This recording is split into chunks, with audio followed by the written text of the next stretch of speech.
We ready to roll? Okay, all right, great. Well, welcome everyone to the Bennington Select Board special meeting on budget. This is our second meeting on budget. It is Saturday, January 8th, 9 a.m. I'm Jeannie Jenkins, I'm chair of this board. I would like for my fellow board members to introduce themselves, starting with Tom. Good morning, Tom Haley. Good morning. Hi, I'm Jean Connor. Hi, I'm Bruce Lee Clark. Excellent, thank you. We don't have two of our members with us today, Gary Corey and Sarah Perrin. Gary has a conflict that was something that was scheduled before he was even on the board, but he has provided us with a number of comments, which Jean and I can share as appropriate as we go through the budget. And Sarah Perrin had a last-minute emergency, so she is not available today. Also with us today are Stu Hurd, our town manager, Nancy Lively, who takes excellent minutes as always, and Jim Vyers, who's on the camera for CAT TV. We also have several other individuals here today who are associated with the town, department heads who may be presenting, and they will introduce themselves as we get to this. So the format today, if you don't have the agenda, is we will take up the recreation budget first, then the remainder of the general fund, then we will, anything else that's in the budget that we have not covered already, we'll talk about. And then at 11 o'clock, we will hear from the Bennington Free Library, the John G. McCullough Free Library, and the Bennington Rescue Squad. Then we will go into executive session to set salaries for the town manager, town clerk, and treasurer. And then when we come out, we'll have general discussion about what we would like to see in the budget, which will be a larger discussion, and that's a board discussion. The format for the day for each of these sections is that someone from town staff will give an overview, will give a highlights for that section. Then the board will be able to ask any questions they want, and then we will open it up to the public to comment specifically on that budget issue, including the budget line that you are interested in pursuing. So with that, I think one last thing. COVID's very high, so we're going to ask for people not to sit together, but to socially distance. Please wear a mask, and there is disinfectant up here by the microphone, so if you would care to use that, you certainly can.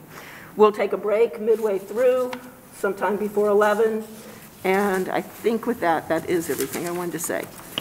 So, Stuart, do you want to lead us off with recreation? Yes, we'll talk about the administration section of it, which is basically the contract with the Y. You will note that the Y's contract cost has decreased substantially. They have had a good year the last year. Were successful with a number of grant opportunities, and so they have reduced their request from the town by $78,590. I'm having a real hard time hearing him. Well, I'm sorry. I'm in the front row.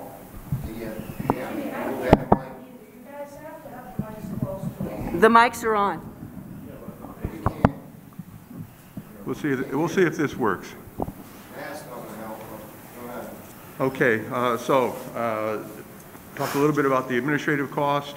The other costs in that category are lease payments proposed for potentially the Ben High space or the Bennington Sports Center space, depending on what happens. Those were payments that were in last year's budget at $3,000 a month, and there's a small lease payment for a copier. The remaining numbers there are operating supplies, and the grants portion of that is a scholarship fund that the Y uses to help disadvantaged families participate in the Y's programs, and the town helps subsidize that. So that's the main section having to do with the Y, the administrative costs. Beyond that, the recreation budget is pretty much developed by our buildings and grounds staff. And I don't know, Paul, whether you want to join us at the, yeah, I don't blame you.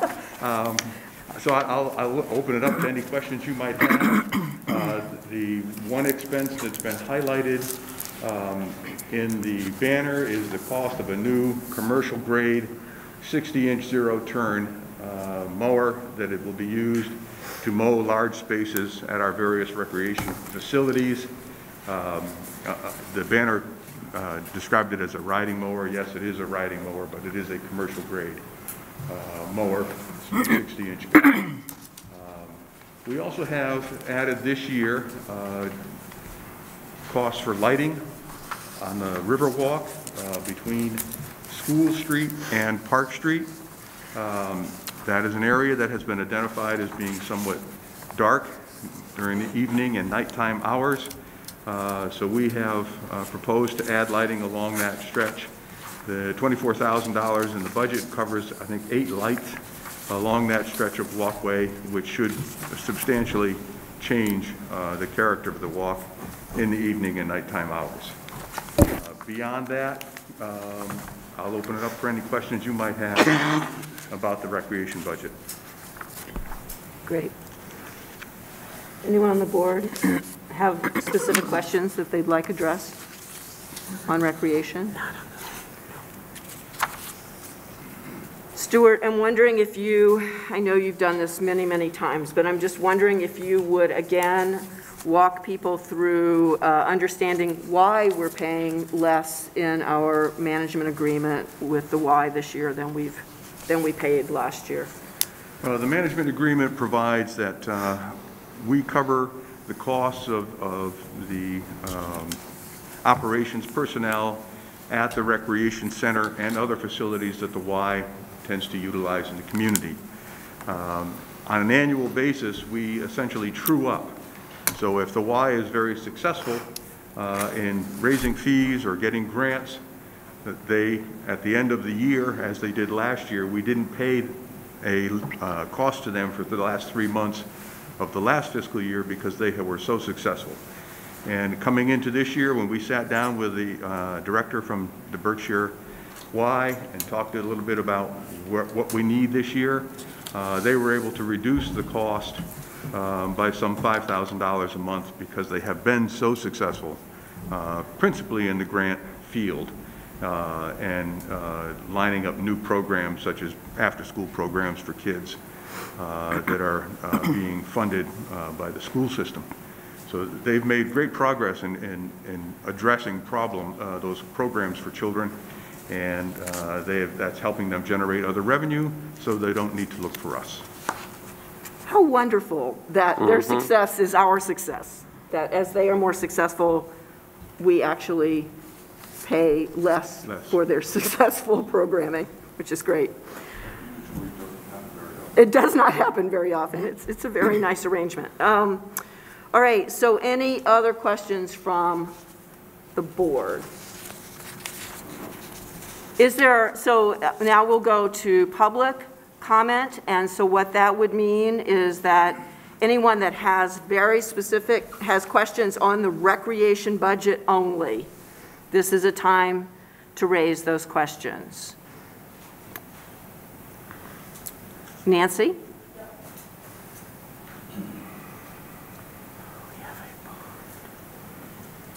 Oh, and so please state your name, town of residence, and please keep your comments to as close to 3 minutes as you can. Jeannie, there's a lot in this budget that needs to be discussed. All we're talking about right now is recreation, nothing else. I've got a lot for recreation. All right, go for it. In January, you said you were going to pay the Y an extra $75,000 this year to put them in the Ben High. They're not in the Ben High, correct? That's why you're saving the money. No, they are continuing to use the space at the Ben High. They have moved most of their children programs to the Bennington Sports Center, but a lot of the adult programs continue at Ben High. But what you talked about in January, we were paying them the $144. You are going to add another $75 to put them in the Ben High. They aren't in the Ben High now. I talked to Kayla last week. That's why we're saving that money.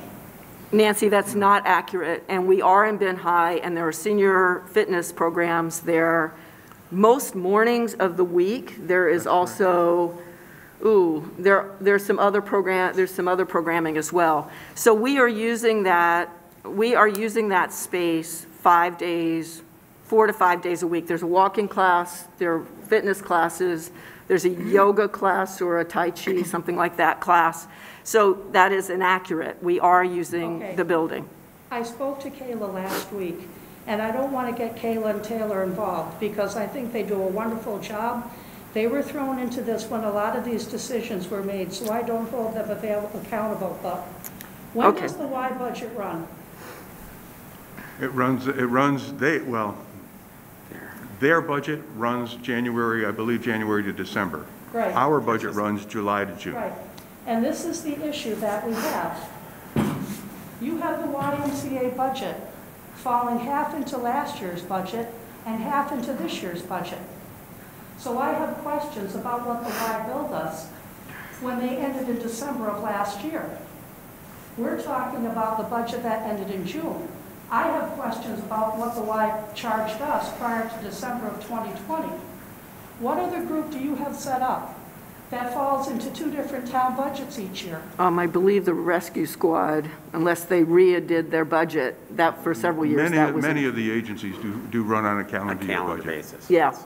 Well, I don't know how you can keep track, because if I want to know things about what happened prior to December of 2020, none of you are going to know that. So Nancy, this is a time for you to ask questions, and the follow-up would be, I think, a private sit-down with Stu for him to lay out so you can look at what's happening with the town budget, what's happening with the Y budget, what's happening with the rescue squad budget, any budgets that you want to look at. $4,000 for rent, ending last December in this year's budget. They weren't renting anywhere. Why did they build that? I'm not sure. We put the money, we had expected to rent space from Chris Gilbert at Ben High for the gymnasium and the adjoining rooms. They never got ready. So we had the money in the budget, but we were not required to spend it for that purpose. Okay, Splash Park, is that part of what we're talking about? Was that in the recreation budget? The splash pad is a buildings and grounds operation. It's part of our Parks and Recreation, yes. Okay. We were billed, where is it? $63,500. Can you tell us what line? Can you tell us what line you're looking at? Oh God, where was it? Page 12.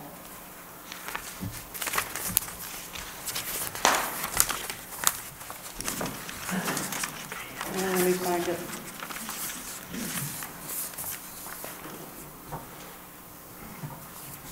Line 019531.850. There was no money budgeted, but you charged our town budget over $63,000 for the splash park. Now, this project started in 2018. Bennington residents had no say in the location. It was a $127,000 project that the BBC and I think the Let's Grow Bennington initiative were involved in. And we were told the only thing the town was going to do was to pay to maintain it when it was done and put the bathroom in. Now, wasn't the bathroom done 2 years ago? Yeah? I can answer that. That was fully reimbursed by the Grow Bennington folks through the BBC. Reimbursed by who? The Grow Bennington folks that through the BBC was holding the account. So it has to show up as an expense, but there's also a revenue side. Yeah, and Nancy, if you look at the top title of those, all of those expenditures that are at the end with the 850s, those are all reserve fund expenditures. Those are monies that have been set aside either from donations or in prior years' budgets that are then used for these purposes. Right. So we have to show it as an expenditure because we spent the money, but we were reimbursed for those expenses. What happened to the money from the lawsuit? The lawsuit? The town filed a lawsuit? We never recovered any funds. Okay, so were the taxpayers reimbursed for what they had to pay for the lawsuit? No, no. That was Grow Bennington that paid for that. Now, remember, that was donated fund. Yeah. Okay, so we didn't pay for that. No. The dog park, page 13. That was $16,276. Right. Those are also donated funds. So are you saying anything that ends with 850 is? Not necessarily donate, they're not But necessarily, those- but we know that the folks that raise the money for the dog park raise sufficient funds. Those funds are given to the town then expends them to build the dog park. So that, But should the community be looking at anything that says 850 as that there is a fund out there somewhere? there's a reserve fund that is established for these particular expenses. So that was donations. Yes, sir. Okay. Can I ask now about pennies for parks, or do you want that later? Well, do you want to just go ahead and do this? I think the way we had thought we were going to do this is the remainder of the budget, but I think from my perspective, it's fine to go ahead.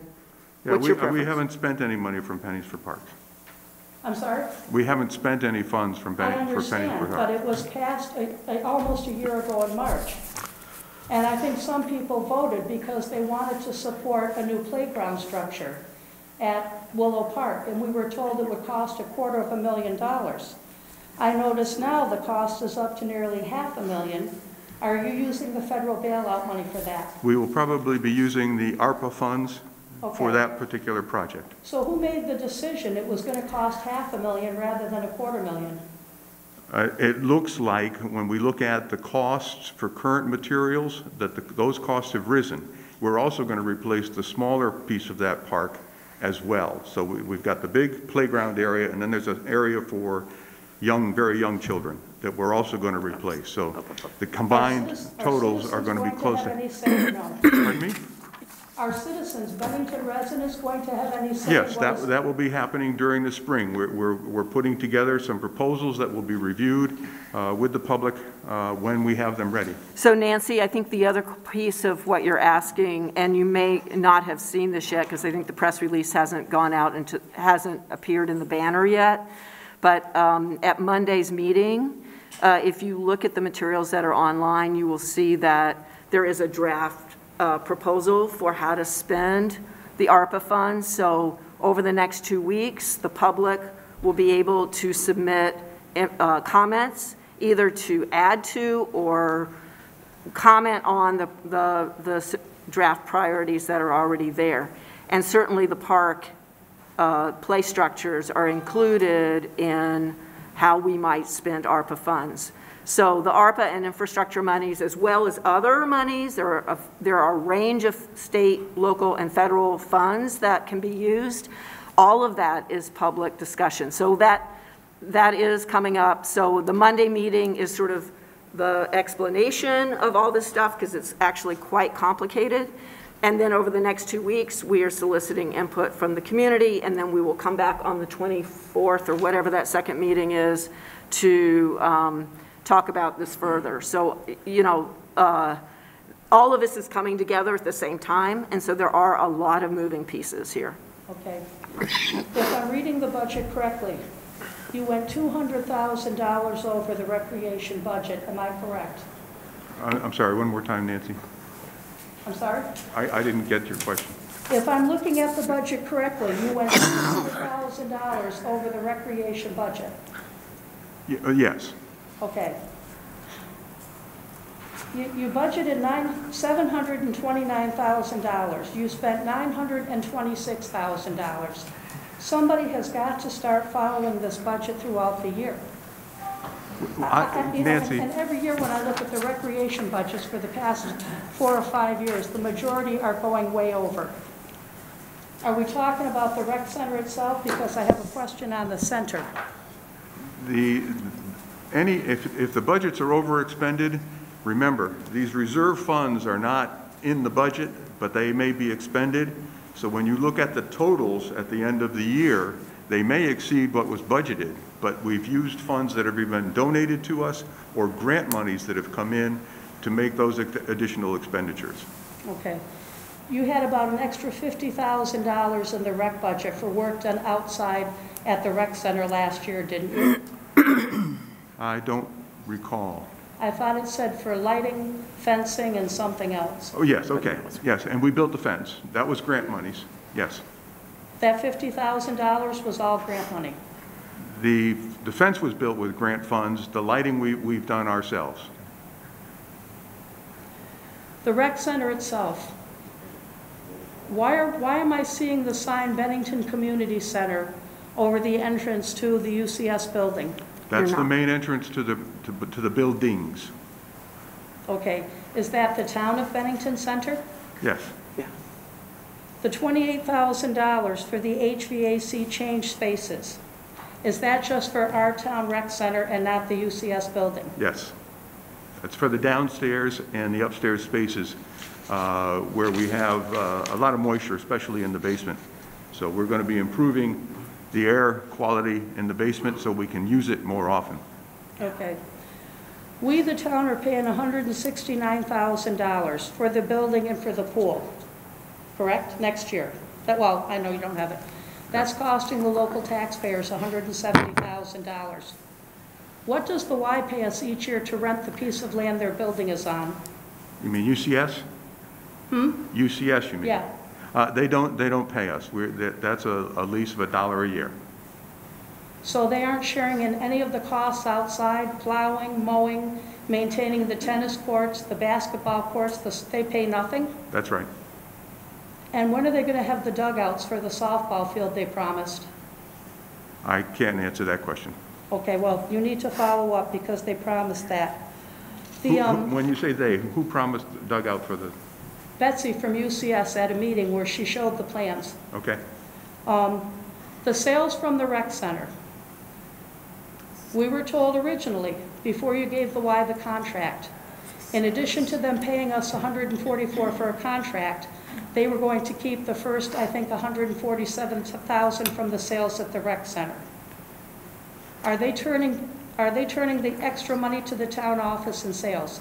May I, Nancy, this is exactly the thing this is exactly the question that we asked Stu to explain earlier, how the math works. So I'm thinking if you can just go through that math yes. one more time and the 70, and give the, Jeannie, these are two different costs. We pay the Y $144 for the contract. This is a different $144,000, correct, Stu? Right. We budgeted $144,000, thinking that those would be the operating expenses that would be necessary to assist the Y in operation of the rec center and other programs for us. As it turned out, they didn't use but some like $10,000 of it. So those monies, if you recall, last year, at the end of last year, were redirected. Some of those funds went to the communications coordinator's position. Some of those funds were distributed elsewhere in the budget because they were not needed or used by the Y. But we're paying them $12,000 every month, correct? That's correct. Okay. So they're never giving that money back. Well, as I said at the beginning here, yes. last year, they ended up not billing us for the last 3 months of the fiscal year, April, May, and June, because they had had a successful year and they didn't need our funds. Yeah, well, and I'll go back to this. Their budget ended in December. In January, February, and March, you paid them $17,000 instead of $12,000. You stopped paying them in May and April Yes. and June. So we already overpaid them the first 3 months of our budget year. We amended the memorandum of understanding effective January 1 of that year. So that cost went up. The board agreed to that memorandum of understanding change. The cost went up. As it turned out, they were successful in getting some grants and did not need to bill us for the remainder of the year after March.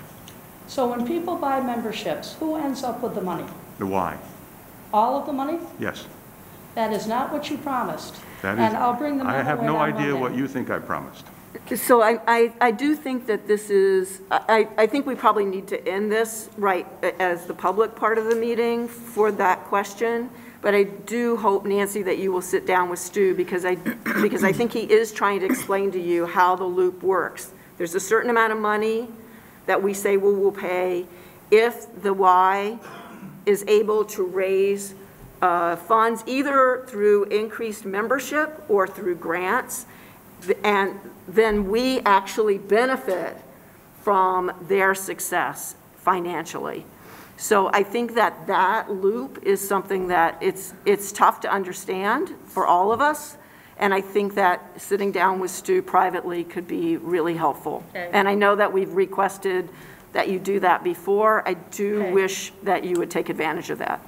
When the Y is collecting the money, are they turning it over to the town office as Stu promised and you agreed that they would?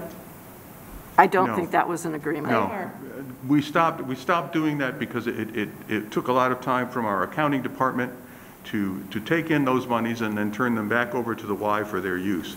So we agreed that they would account for their funds with our finance director on an annual basis, and we've been doing that all along.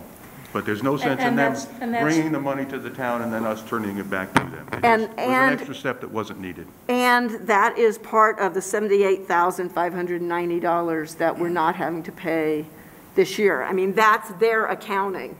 That is the Y saying, look, we've been really successful, and therefore, here is the amount of money that we're not going to need. So in terms of, I think you're bringing up trust issues, and I would say that there is absolutely no reason for us not to feel that the YMCA has been anything other than a stellar partner.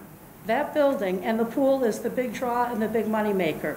That is paid for with our local tax dollars. Yeah. We have every right to know how much money that building is generating, and you promised the people when the Y got the contract, they would turn the money to the town office the same way our recreation department did for 50 years. That's what you gave us in memos, and that's what you each got in a memo.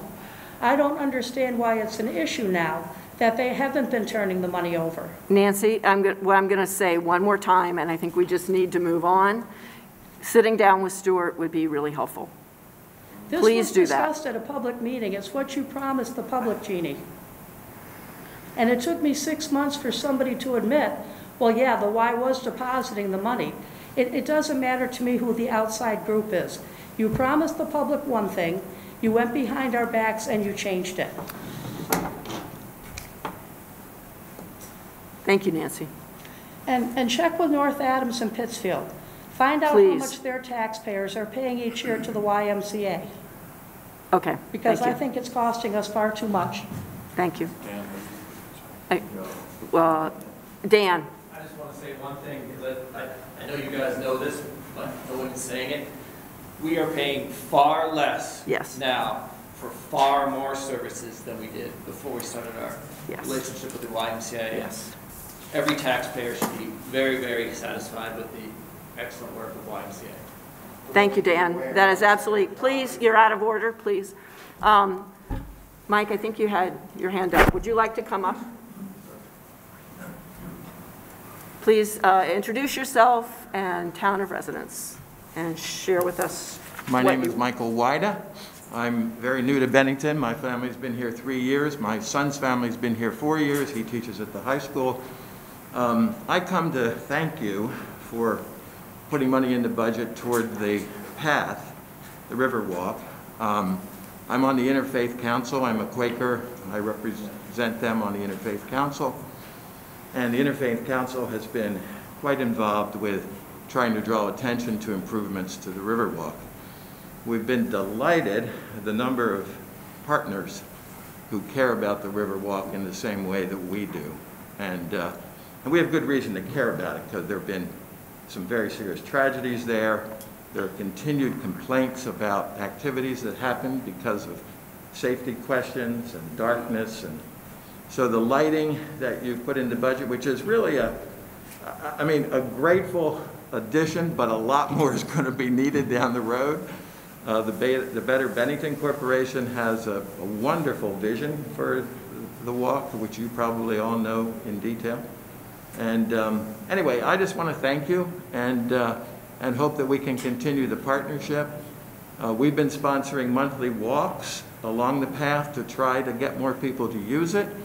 We see the potential there for the town. If it were beautified, how it would attract outside visitors, make more people in town use it on a regular basis. So all of these efforts that are happening are a wonderful contribution to Bennington. And as a new resident, I'm very pleased about it. So I want to thank you for that, and I know there are some other people here who've been involved in this. I don't know if they want to comment as well, but that's my message. Thank you. Great, thank you, Mike. Yes. Oh, Kelly, I couldn't see who it was. Please state your name and your town of residence. Yeah, good morning. My name is Kelly Carroll. I'm a pretty much lifelong resident of Bennington. I've been here since '69. I've raised my family here. I am Emily Hammond's mother, and I want to reiterate what Michael just said about the walkway, but I want to add a couple of my own personal comments based on the family and some thoughts because this is in my neighborhood. I do think that the lighting is important. I understand that the town got a preliminary draft estimate of $24,000. I do think it's something we've talked about for a long time. He talked about the walks. The BBC did a walk with us. I don't know if it was April and May. We talked about some overhead lighting. Maybe I mentioned motion lights. That was quickly cut off because the design committee didn't want anything big box. We did meet with the design committee and the select board and the police department and the Bank of Bennington, the Interfaith Council in December. We talked about some future plans. We talked about the lighting. And I understand that the BBC has a transportation grant, and that grant could, in a nutshell, without all the specifics, up to $200,000 for certain types of improvements, and that could include the lighting on the pathway. And I would just encourage the select board to try to look at that and consider that.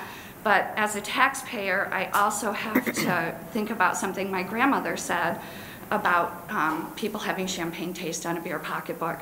So I do hope that when we look at that $24,000 and the grant money and everything, that we give the design committee a budget so that the 20% doesn't equate to that $24,000. And I don't know how you move it on budget lines or anything like that, but I do think that it's something that's necessary. And I think that if it's something that is not approved, then I think that the board should consider doing some signage such as pathway closes at dusk, enter at your own risk, because when you do get to that School Street to Park Street, it's extremely dark, and I would challenge any one of you to go down at any given evening after 5 o'clock and try to walk that area. It's scary. I will never walk that pathway at night until there's some lights. And the other thing I'm curious about is if we've ever taken a risk analysis study at it. I know we do mitigation and things like that, but $24,000, and if we can get that down because we've got the grant, is probably a lot less than if somebody were to go down there, slip and fall, get litigation and everything that could end up costing a little bit more. So I urge you to be, not be, what is it they say? Penny wise and pound foolish. I think we need to take a look at public safety. And I thank you all for your commitment. I also want to invite you to the walk next Saturday, 10 a.m., People's Park. We're going to be remembering Emily. Thank you very much. Thank you, Kelly. Yes. Yeah, yes, Al, sorry.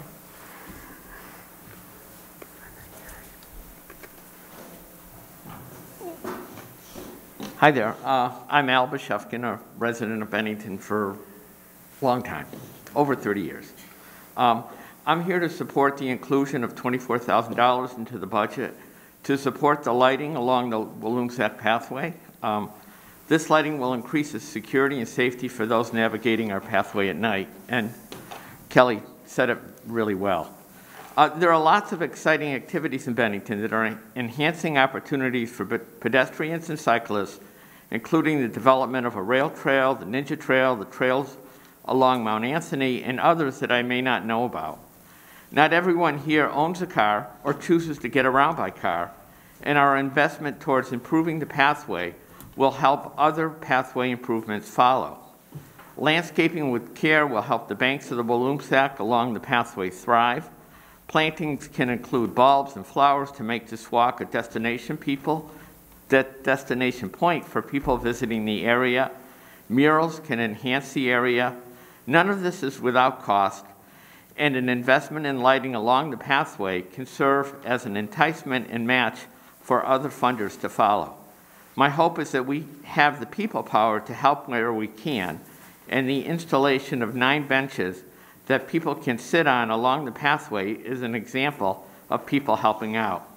So I'm encouraging a $24,000 investment from our budget to provide increased security along the pathway and to help expedite restoration of the Walloomsac pathway. Just as another point, I'm a user of the Bennington Rec Center, and I have to say, it's good. It works. And I'm pleased with the relationship that they have with the Y. It seems like there's extra programming that goes on, and I see a lot of activity going on there, and I'm pleased to see that. Thank you. Thank you, Al. Thank you, Al.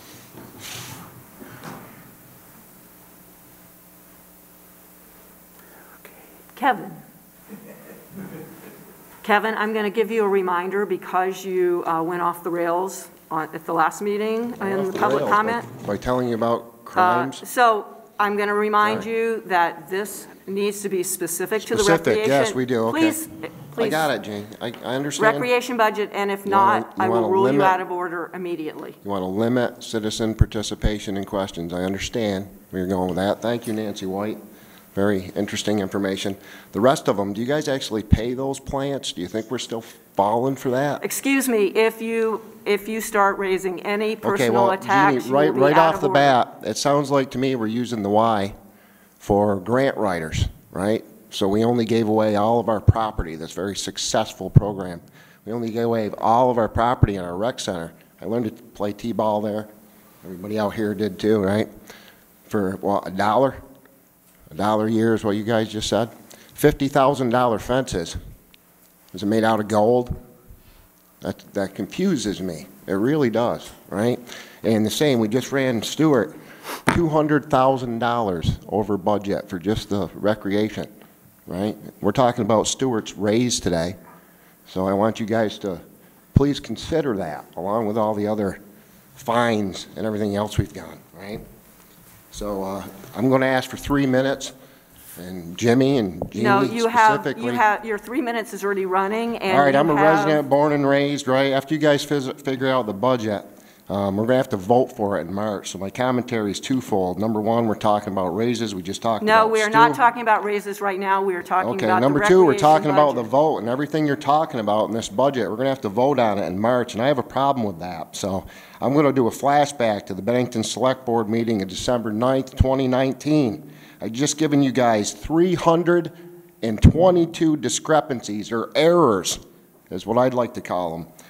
That's for the 2018 calendar year. It's got a lot worse. 2020 was a lot worse. Kevin, I'm going to remind you to be on the recreation. I asked you to not interrupt me, Jeannie. You're only giving me 3 minutes here, right? No, So I am not giving you, that's- and you are out of order. I'm out of order. That alone is enough to call for an audit, okay? And again, Cassandra Barbaugh, our town clerk, we're talking about the raise, so I'd like to see that. The meeting before that, I gave you an additional 200 names, you guys, the select board, right, of illegal voters, and that was only part of it. You silenced me. Kevin, you are out of order. You silenced me Stuart, then, too. You're on your feet screaming, would you like him removed? unplug his mic. I believe that if Just like Kevin now. cannot abide by the rules, which right Okay. now are, if it's the recreation budget, you are welcome We're to voting, comment. don't we have to vote on the recreation budget? Then I'm going to ask that Kevin, If we vote, well, Kevin, you need I'd to like- stop now and take I'd your like to seat. reference a letter from the Secretary of State that you guys defamed me and lied to the people about. At the time, Don Campbell, who was the sitting chair, promised, Could you're we- looking could at we the please, officers to come get I me? think Kevin will need to be removed if he cannot Well, take you his seat. guys lied, and Don Campbell said that he was going to make that public, and that never happened. And I know the reason why, right? In fact, Jimmy, we sued you guys for defamation, like I said, and you declared immunity at the time. But it's because the Secretary of State doesn't have any jurisdiction. He's not allowed to audit, even if he wanted to. It always falls back on the Bennington Board of Civil Authority. I've been asked to leave. I just want to let these guys know that I'm asking them to look at it again. I'll be charged with trespassing for trying to tell the people that these guys refuse to look at election fraud. Okay, I'll leave. I've been asked to leave from the Bennington Select Board for bringing up more crimes I'm still waiting for an EIN response for all those illegal shell companies you guys are on the boards of. I'd like to back. Hey, you think that's funny still? I think you're out of order, Kevin, and I think... I'm out of you've been order. asked I'm to asking, leave. You ought to Tom leave. Haley is now the chair. Do you guys remember Leave. when David Schaff threw me out for trying to show him 300 names? Tom, you're the director now of the Board of Civil Authority, right? The chief? You're not still assistant chief? Okay, I'd like to call for another audit. Final warning, everybody. I'm going to get charged with trespassing for telling you you're being lied to, robbed, and your vote doesn't count. Vote no on the whole budget like your vote did actually count. Thanks, guys. Thanks for listening, as always. Unbelievable. Thanks.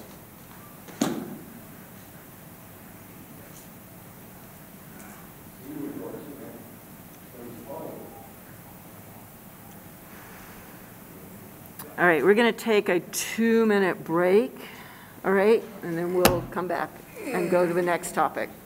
Thank you all for your patience, and I am sorry that you had to witness that. To continue discussing the budget, Stuart, so next up, we're going to look at any other things in the general fund. So do you want to lead us through that and tell us where we should be looking? Sure. Let's see if I can pull out some of the highlights that you may be interested in. I think you've all noticed the rising cost, certainly of recycling. Many years ago when we first started serious recycling here, we were profiting from the sale of the recyclables in a partnership with our contractor Casella. That has now been entirely reversed over the last 3 years, and we are now paying something in the range of $84,000 a year to get rid of recycling. I'm told that those costs are starting to come down, but our budget is based on what we've been tracking over the last 2 years, and I expect that if there are savings, it's only because the cost to get rid of recyclables has dropped. In the buildings and grounds, you will note that we are adding a position. We talked about this last year when we added the first position to the buildings and grounds budget. This year we're adding a second position, and that of course will impact benefits and pension costs as well. We obviously continue to create pathways and parks and improve our current parks and pathways, and to maintain those facilities we do need additional personnel, full-time personnel. So we have proposed that is included in your budget, and we will look to you to approve that ultimately when the budget is ultimately decided. Otherwise, I don't think there's a lot of major changes proposed. The communications coordinator's position, just in case you didn't remember, has been moved into the community development department budget. So that's where you'll see those expenditures. I think the position is really been very, very helpful to many of our departments. We're getting a lot of positive feedback because we're getting more information out to the public on a daily and weekly basis. So I think that position is found to be a very worthy addition to our staff. And I appreciate the work that Jonah has been doing for us in that position. So then I'll look to you for any questions you might have about other details within this budget. Questions? Jeff, go ahead. Stu, you may or may not be able to answer this, but I did want to give some, or have us get some context about the new mower, which, by the way, the Energy Committee highly supports, as you can imagine. And I know it's going to be used for, I mean, we have a lot of mowing that needs to get done. How many of these riding mowers does the town own? Do you know? We have one mower here at the fire facility. It's a smaller, standard, pretty much standard riding mower that is scheduled to be replaced this year as well. I think this one is about 12 years old. Paul, come on up to the mic. Yeah, I think some context for this is always helpful. Paul Dansero, Director of Facilities. For your specific question, as Stuart said, we have the one riding mower here just used at the firehouse grounds. We do have a 60-inch mower that's scheduled to be replaced. That's over 15 years old, maybe 20. I can double check that answer. Right. The one that we're looking to purchase, though, is an electric battery-powered mower. So as we also start transitioning our fleet to move away from carbon fossil fuel to So this new one will be electric? Correct. And what was the price? 24,000. 24, correct. How does that It compares very similar to a diesel, similar sized commercial grade mower. The cost is, it should be a full, from the specs that we had, would be a good 8-hour day of mowing, would not be impacted. That's what I was going to, they're substantially quieter, so the neighborhood will be happier, I would say. I just want to, like I say, Mark Sawyer, Assistant Director, has done an exceptional job on the research and stuff for this piece of equipment. Yes. It's looking at the cost, again, looking at all the cost benefit. Yeah. I've got to compliment you and Mark, the entire crew. The town has never looked better, especially during the summer months. It just looks gorgeous. Yeah. Well, like I just said, Mark and the crew gets all the credit, Jim. I don't do that. Right. Bruce, were you No. finished? Okay. Thank you. That gives people a sense, gives me a sense of where we are and where we're going. Thank you. Hey, Paul, is there a charging station in the building that the mower's stored? It'll be used off commercial, or the existing power source will be there. It will not require a specific, like a car charge. I see, okay, thank you. Okay. Sorry. Can I ask you? Just stay here for the duration. Can I ask you about the purchase of a hybrid SUV for permitting and planning office? So I understand that that right now you're really stretched because there's only one vehicle, so it makes it hard. Is there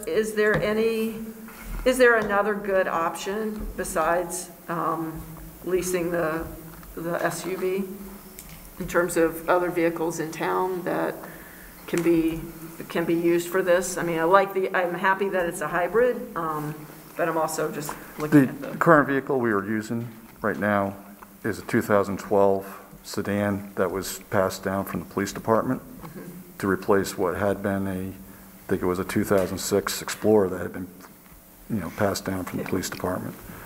Issues that we've had directly with the sedan is, it works great when you're in downtown itself, but we have to go into areas where we've scraped bottom several times now with the sedan because of the roads or driveways that we need to get into.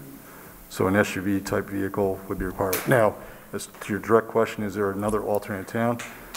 The short answer would be, short of a hand-me-down from another department that would, is no longer using a vehicle, but there's a reason why they're no longer using it.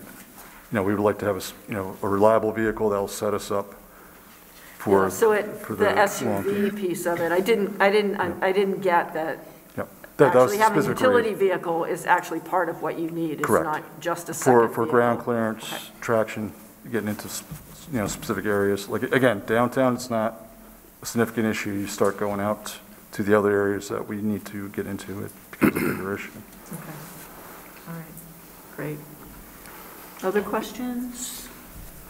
Because we're not going to let Paul stand up until we're sure that we're finished with him.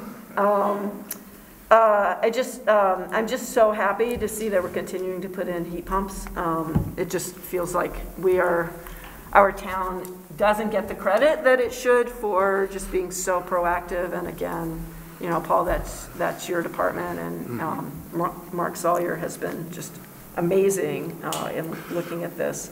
What are the savings going to be with the fuel pump? I know that we're not going to be spewing carbon or less or anymore. Jim, I don't have an exact figure, but we could Well, use why like not? we could use the police station as a model though from previous year, and there was a substantial saving. I don't want to say a wrong number right at the moment though. But I can find out that exact number. I think it would be, at some point, it would be nice to be able to say that it'll, you know, we'll pay, the cost savings will pay for the improvements, you know, over X years. What's the life of a heat pump, do you know? Sue? Substantial. I don't know. I mean, anecdotally, I would say from a different spot where I'd worked, we had ones that were over 10, 15 years old without a problem, so. So long. I mean, that's just anecdotal, not, you know, not. That's got to mean tens of thousands of dollars in savings. Correct. Great. Wonderful.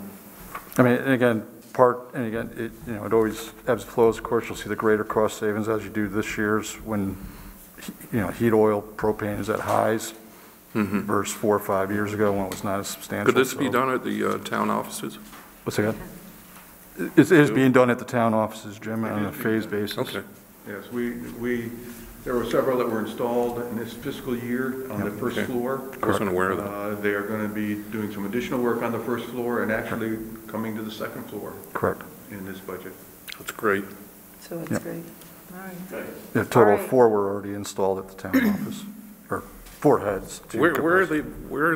Mainly the planning, permit, and code enforcement, so the back part of the first floor. You can see there's one in the. Reception. One of the community, one of the. The rear conference room. Conference room, Conference yes. room. There's one in the conference Yeah, room. conference room was installed, 2 interior offices, and the main plan, permit, and code enforcement lobby area.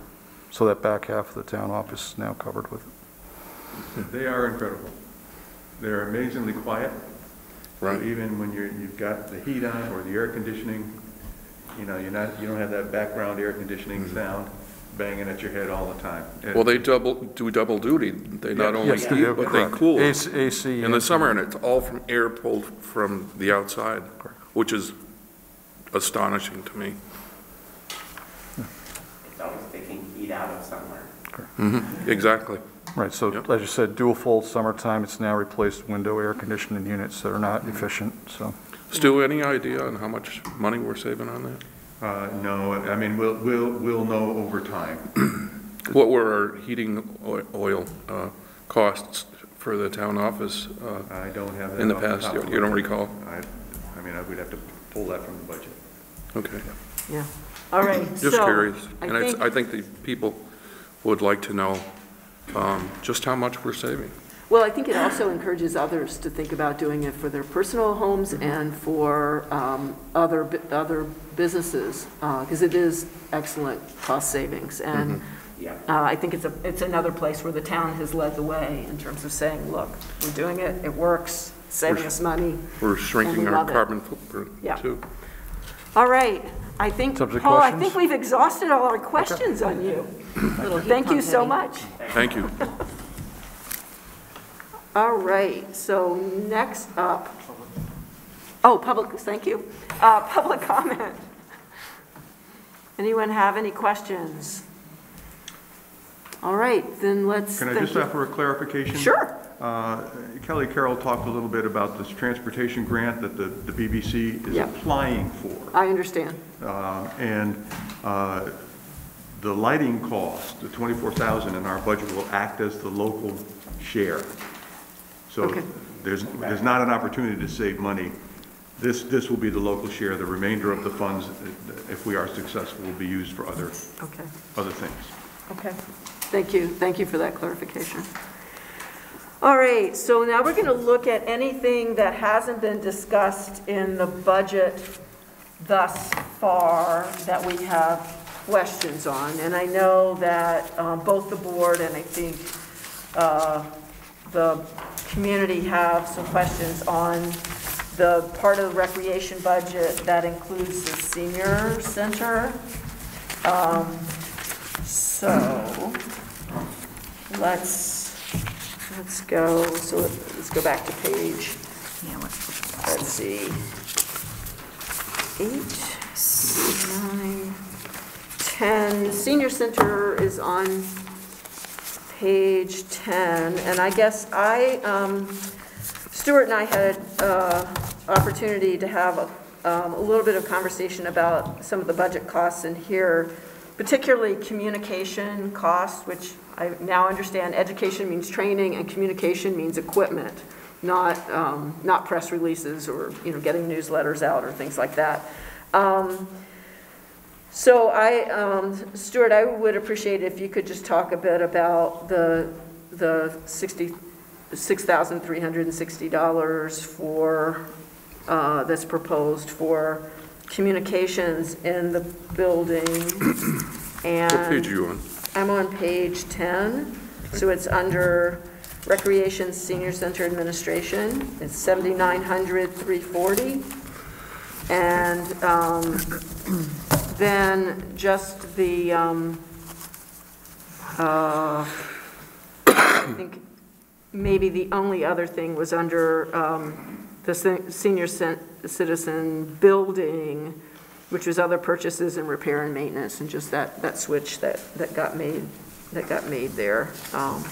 But if you can talk a little bit about communication and why that seems like a pretty high cost and it's gone up this year. Yes. Last year, and towards the end of the previous fiscal year and throughout the year last year, we have converted all of our buildings to fiber. And we're contracting with First Light fiber optic. There is a cost associated with that, obviously, and that cost is higher than what we had with Consolidated or with Comcast. So the cost that you see here, the First Light fiber cost is $5,700 annually, and then we also pay Comcast for computer access at $55 a month. And I will look out to Melissa and Michelle just to nod, yeah, I'm on the right track. Yes. Thank you. So that's where the communications cost is. They are actually costs to assist in our ability to communicate and use communication equipment at the facility. And securely. Securely, that's what we're paying a lot of money for. Yeah. A secured network. Got it. Okay. Yeah, wasn't there one time in the not too distant past where we were actually held up for ransom for the data that we had? No, we've never. Okay. There have been municipalities that have been within the last year and a half. We've not suffered that. So this is going to help us prevent that? Yes. Yes, and I credit Melissa and Michelle for taking that on and working very diligently to secure all of our facilities. What was the question on the buildings portion? Just that the line, I think it's the difference between 7970, 560, which is other purchases, which now is a new line item, which is right. 12,700. Thank you. I've got the page and I remember the question. In the past, all of these costs have been carried as a repair and maintenance cost, which is would show up under line 680. So when you're looking at the budget, you'll see that 680 has been reduced to 0. I don't believe we have any repair and maintenance costs proposed in that particular line. And all of these costs, which are mostly contracted costs, elevator maintenance and inspections, fire extinguisher maintenance and inspections, fire alarm maintenance and inspections, HVAC maintenance and inspection, and then a small amount in there for exterior painting and replacing some of the exterior boards on the building, and that will be done contracted out to various contractors. So the total cost there includes mostly contracts, and then there's about $9,000 of actual contracted costs to continue to maintain the exterior part of the building. Great, thank you. Jean, you had a question? Yeah, I'm on page, for the rest of the board, page 10, looking at line, under Recreation Senior Citizens Admin, line 100 and line 152 in the comparison. So as far as I know, is there one employee? That is correct. And then, so can someone just, and I realize it did go down, why the health insurance amount is so high for one employee? I'm sure there's a really good answer.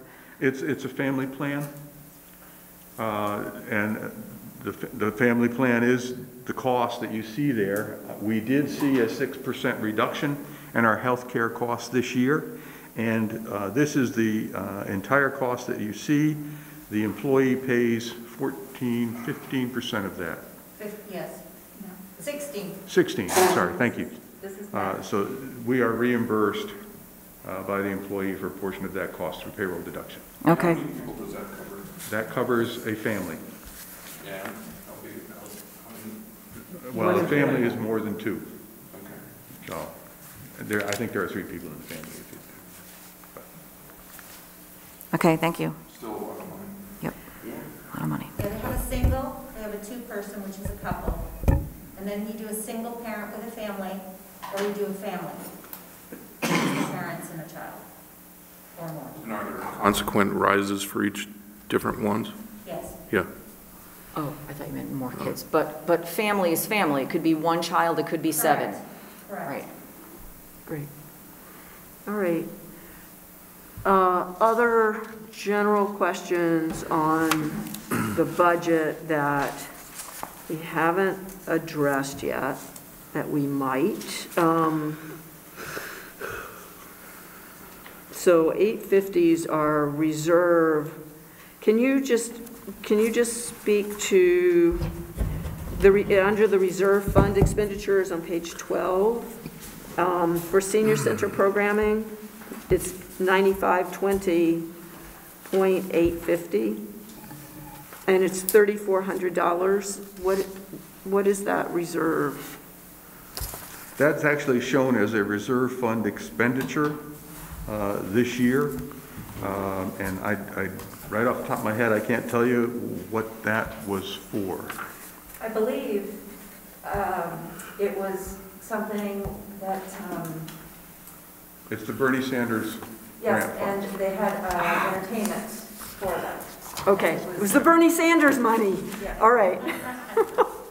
Yeah, see, The famous Bernie Sanders money. Well, yeah, Senator Sanders does almost on an annual basis secure funds from the federal government that he essentially doles out to senior center programs throughout the state of Vermont.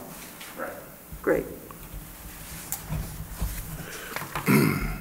Okay, guys, anything else? Yeah, I've got a general question that I've been itching to know, and it may not, maybe out of context with today's meeting. I'll let you determine that, Jeannie. Okay, I can tell if you're out of order. Right. Yeah, you'll have to escort me out. In chains. Stu, have the parameters with respect to ARPA funds been defined? In fact, we just received yesterday or the day before the final eligibility standards from the Department of Treasury. So yes, they have now been finalized, and they are much more flexible than originally we thought they might be. That's yes. great. And it's only been over a year? Yeah. We'll be talking about that on the next meeting, so. That's great. Monday's meeting. So we get to do a little dreaming. Well, we get to do a little dreaming, and we also, it's a slightly a complicating factor, right? To think about how the ARPA funds, the infrastructure money, might in fact bring down some of the costs in the budget. Or you're giving me that look, which makes me think that you've already, you've done that. Have you done that to the extent we can, or is that something? In the highway and fire and general fund budgets, we have anticipated all of the potential use of the ARPA funds that we'll be talking about. The one budget or the two budgets that they may impact more greatly would be the water and sewer fund budgets that we'll be dealing with come April and May, because we may be able to pull some projects and pay for them with ARPA funds. It'd be, some of the other infrastructure monies that are coming our way. I think it'd be nice to have the public included in this as much as possible so that they can dream along with us. Well, and so they are. So Monday's meeting, our regular meeting on Monday, will be laying out all of the dreams and hopes and the work that Jean and Gary and I did as a subcommittee as part of the larger economic development. It's a long title, infrastructure and something, that the committee that was looking at how all these funds come together. So that will be a kickoff, and then the following, for the next 2 weeks, we'll be taking public input. Great. Along with select board input on, on what those priorities should be, what we've left out that should be included, what's crazy to have in there, just that whole thing. So, yes, absolutely. Great. Okay, so any more questions from the board about anything that's in the budget that has not been discussed up to this point, or anything that needs more clarification? Oh, all right. Anyone in the public who would like to address? Please, come up, Nancy.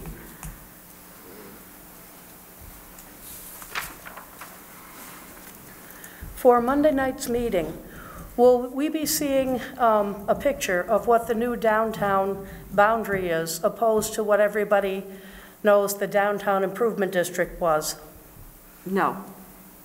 It isn't part of the discussion. We're looking at economic development priorities and funding sources on Monday. This is not a redrawing of downtown lines at all.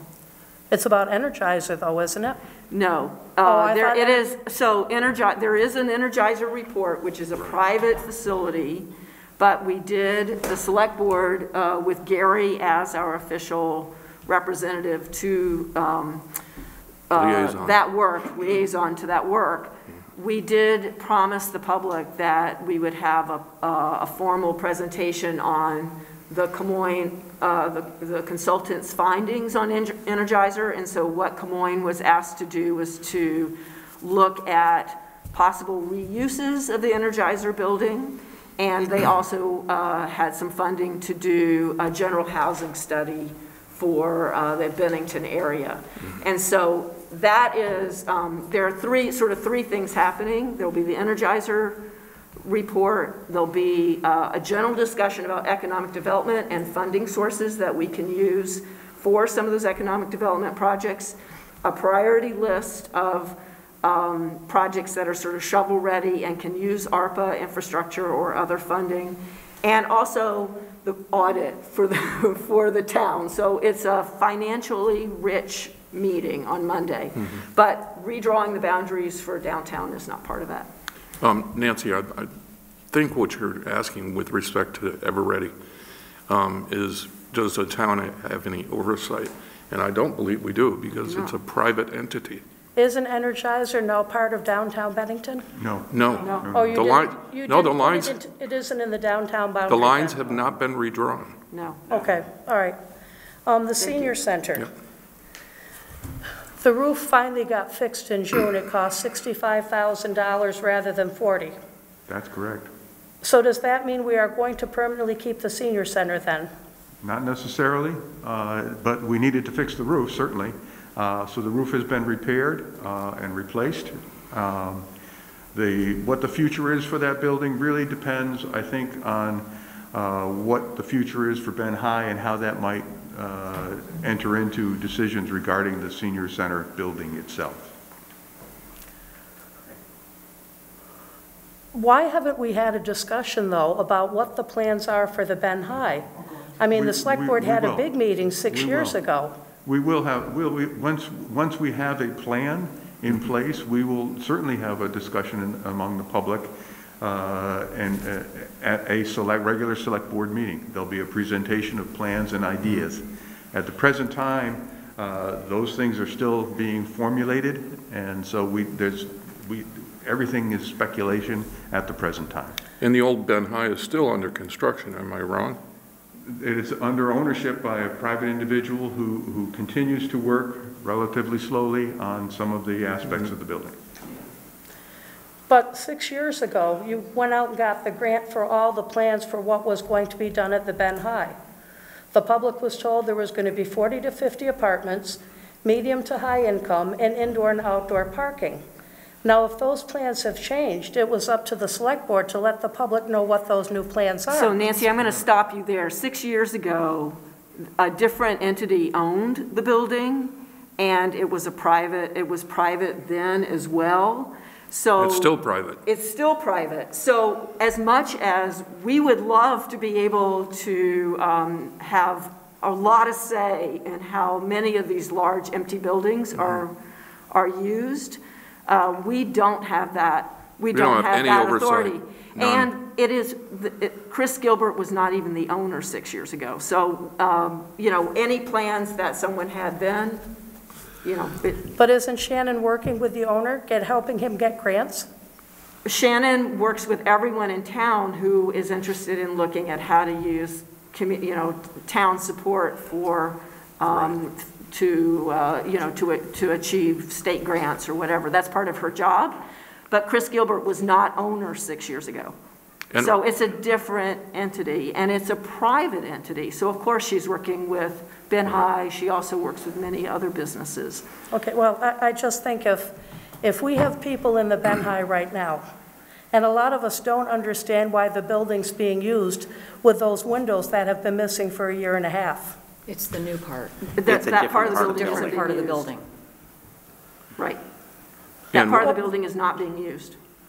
Well, the addition is connected to that. I would think the cold air would be going all through So the heated Nancy, part. I think that's something to take offline, but yeah, there are doors and there are locks and there are parts of the building that are being used by the YMCA for fitness and walking classes. Those are separate from the rest of the building. We had extra money left over in the senior budget. The senior center was only open for the month of June. Why did you refuse to open the senior center in April and May after the governor said very early in April to reopen the senior centers because seniors in Vermont had been isolated for too long? Why didn't you open it so the seniors could use it? We had the money.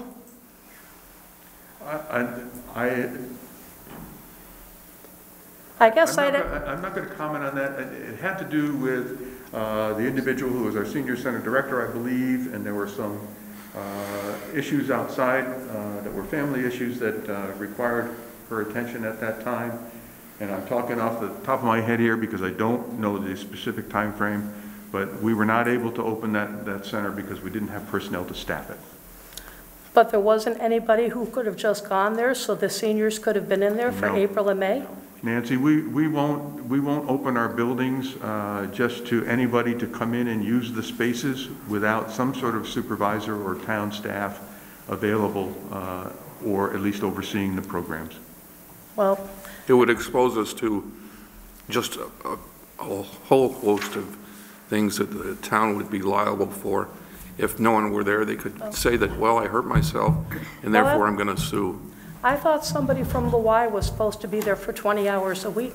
I will also say that was during the time where we were considering whether any of our buildings were open. So, the town office, the police department. Until June, I believe. We opened a little sooner, very different kind of interactions and also population and also activities.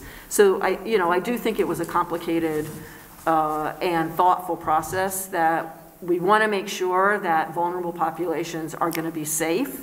Mm-hmm. And as you know, the setup in the senior center, there is one large room, but the rest of the area is a little bit close. So there were a lot of considerations. There certainly were personal pieces to it, but there was also just general safety of vulnerable populations. And I think, if I remember correctly, we didn't have a vaccine yet.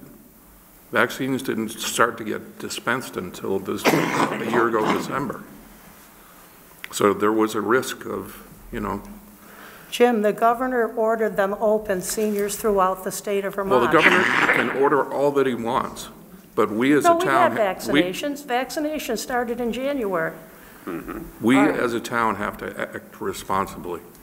Yes. Jean, you had a comment? Yeah, Nancy, I just wanted you to be aware, I had not toured Ben High until they opened them up, and then they were doing the community tours, and anyone could have done that, and I don't know if you did or didn't, but if they do it again, you should go through it, and you can see exactly the spaces that are being used, and the spaces that are being used in that building have been renovated, and the others, you know, as everyone said, they are not open to the rest of the building. So I would just encourage you to, I know you're very aware. But did you get to go through the whole building? Oh no, you're not allowed to go through the whole building because you probably would need a hard hat. But the areas that are being used, yes, and the other proposed spaces for use in the future, once they are renovated, were available for tours. I don't know if they're planning on doing that, but if they are, I would encourage you to take a tour. Well, I just think you need to think long and hard before you get rid of a senior building that is next to senior housing and want to put seniors in a building with people from many different towns and different ages. I don't think it's fair to the local seniors. I don't think it's up to the town of Bennington to provide programming to Bennington County seniors, as you want to do, Jeannie. Every year you can look at the past town reports. We never spend all the money we budget for seniors. It gets shifted to someplace else.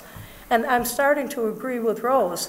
It seems that everything is based on kids 10 and under. And the older people get in Bennington, the ones who paid the budgets for decades, they get shortchanged. Thanks, Nancy. All right. Would it make sense for you folks to go into executive session now to discuss salaries? I was thinking the same thing. Yeah, because we have a lot of time. Yes. Okay, do we need to take a short break before doing that? Well, I guess we need to we'll take a 3-minute break so we can clear the room, right? Do we need a motion, Let's just however, go into before that? executive Do we session need now. we need a motion to go into executive session? So moved. Second. Do we All need in to favor, please amend say the aye. agenda? Aye. All right, do we need to amend the agenda? I don't think so. Okay. As long as we're back, 11 is our next agenda. Okay. Okay. Yeah.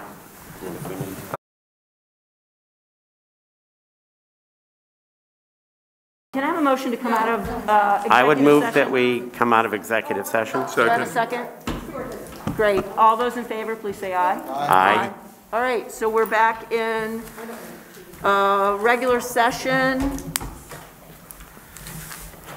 And our first order of business is to report out on our executive session discussion, which was around salaries for town manager, town clerk, and treasurer.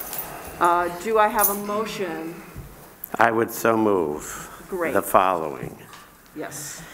That for the town manager, the salary increase would be a 3% increase to 118,560.42. I'll give you these figures, okay, so you don't have to worry. For the town clerk, a 3% increase to 92,701.65. And for the town treasurer, a 4% increase to 15,916.28. Noting, yes. Yep. Just noting that as a recipient of Social Security, I will be receiving an increase of 5.9%. And so, Social Security is increasing because the cost of living is increasing. But yet, this is where we are. So I would move those figures. I second that motion. Thank you. Any other discussion before we vote? All right, all those in favor, please say aye. Aye. Aye. All right, motion carries. Thank you very much.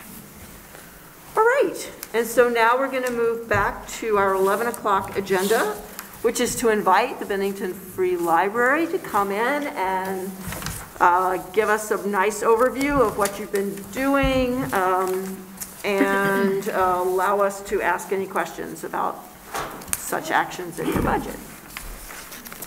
Thank you. Thank you to the board for inviting me to come and discuss what the library's been up to. Can you hear okay? Thank you.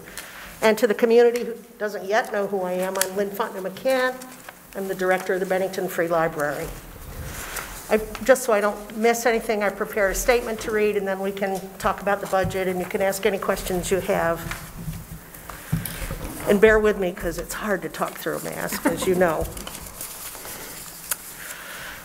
It's important to note that this is the third year the library has requested a level funded appropriation.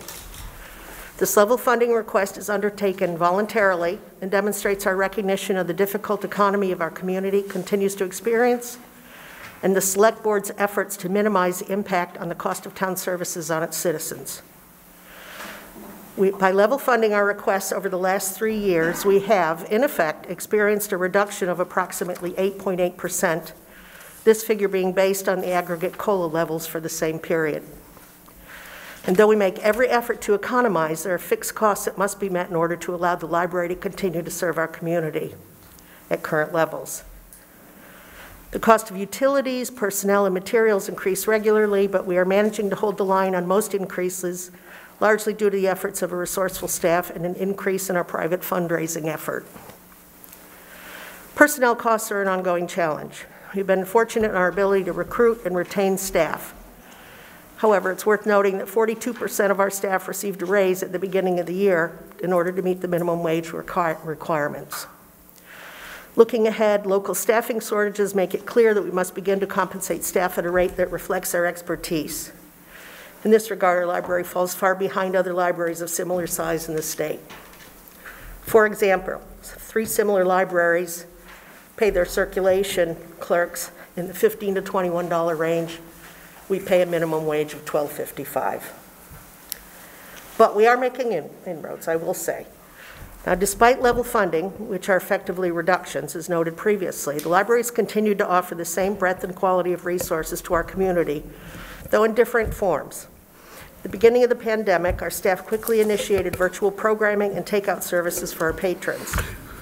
Take and Make offerings for both children and adults provided patrons and their families reading and craft activities, and an online book club helped to alleviate the isolation experienced by mandated quarantine. The Bennington Free Library has largely remained open to the public, and by that I mean open so that people can come into the library, over the last 2 years, and the virtual and off-site programming such as story hours, library takeout, and online book club have continued in recognition of the wish for some in our community to reduce their potential exposure to the virus and its variants. An initiative to deliver books to homebound seniors was an outgrowth of our collaboration with RSVP for the virtual book club for seniors as well. Those eligible may call in their request to the library, staff check out items, prepare them for delivery by an RSVP volunteer. It's a wonderful program and one we will continue to offer as long as there are volunteers to help with this work. Sorry, I'm getting a little foggy here. Throughout COVID, we suspended late fees. The library board decided at its November meeting to eliminate late fees permanently. It was felt that those most in need of free resources would be unable to borrow if they had owed fines for late returns. This includes students using online resources, as well as seniors and families who regularly check our physical items out from the library. Our children's programming continues to be a model for the state, and our librarians recognized for their considerable efforts to improve literacy in our communities. Recently, the library was one of 10 public libraries to reboot VELI, which is the Vermont Early Learning and Literacy Initiative, a multi-year commitment, and children's librarian Linda Gonigan has been recruited to provide professional support for Foundation of Educational Philosophy and Literacy Development classes for early care and education providers in Bennington County. In response to a survey conducted this summer, adult programming has expanded beyond offering job and technology support, wellness, and local history programs.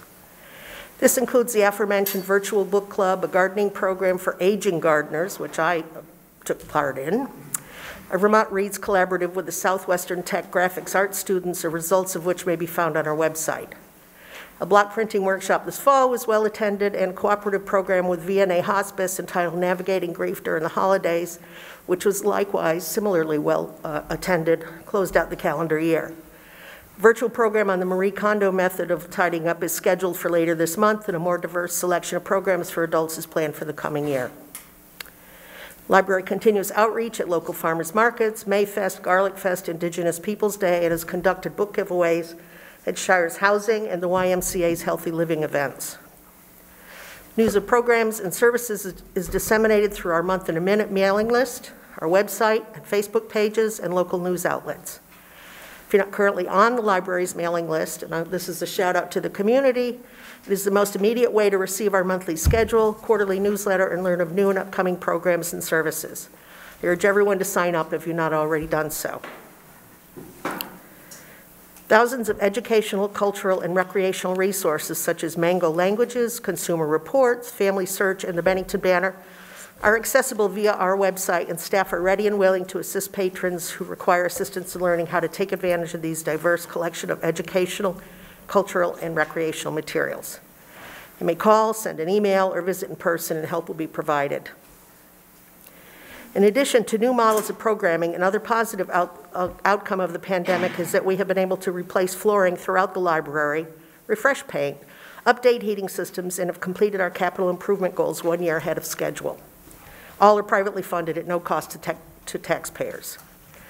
We have reconfigured our annual book sale in order to make it a more user-friendly and accessible experience and reduce the strain on our staff to present each year. Instead of one large spring sale, we feature 3 theme sales throughout the year, all in the library's Rotary Meeting Room. The first, a well-received holiday book sale, was held in December, and a mystery theme sale is planned for the spring in concert with Vermont Reads Theme of Year Mystery. With the increase in cases of the new COVID variant, it's very likely our most successful fundraising event, Mini Golf, will be rescheduled for the fall. Though we've made a concerted and largely successful effort to remain open, we are also consider carefully how to balance programming with the need to keep our community safe. Hence the increase in the continued use of virtual programming.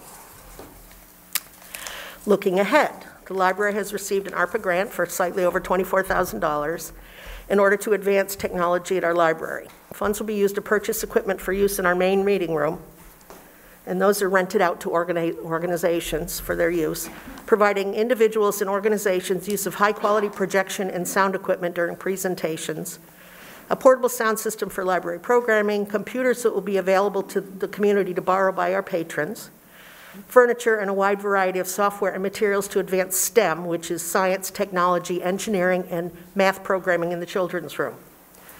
Steel benches, much like those you see around town, will facilitate 24 access to free Wi-Fi in the beauty and comfort of the library's courtyard. We are pulling together statistics for the state. We have to do a yearly report to them. And last year, we did a little over 13,000 Wi-Fi sessions at the library. But I was really rather surprised to see that July of this year through December, we've done over 20,000 Wi-Fi sessions. And that's people in the library, maybe 30% of those, but it's also people that sit outside the library, sit on our benches, sit in their cars, and use the library's free 24/7 Wi-Fi. Work on a new capital improvement plan will begin this year with consideration given to refreshing the Main Street facade in order to make our Main Street presence more inviting. We've just received approval for a grant to conduct a paint analysis of our Main Street building with an eye to restore its facade to its earlier aesthetic. An expansion of the Vermont History Room will provide visual access from Main Street, and restoration of the library's cupola and exterior elevations in a more classic color scheme are all under consideration. In closing, the library board, staff, and I thank the town of Bennington for its ongoing support of the library. Your funding of the library is a testament to your wish to maintain a well-informed and educated community. We hope you will agree that the funds necessary to continue our work are a good investment for the community.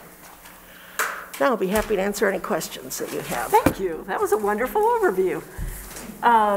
Well, I just want to say I got a copy of the latest electronic newsletter yesterday, and it's fabulous. I love the format. It's eye-catching. It's easy to read. It invites you in. So kudos to you guys for doing such a lovely job on that. And I also just want to say again that the children's librarians do such a fantastic job of pulling together just amazing programming, and, you know, we thank you so much. It's really great.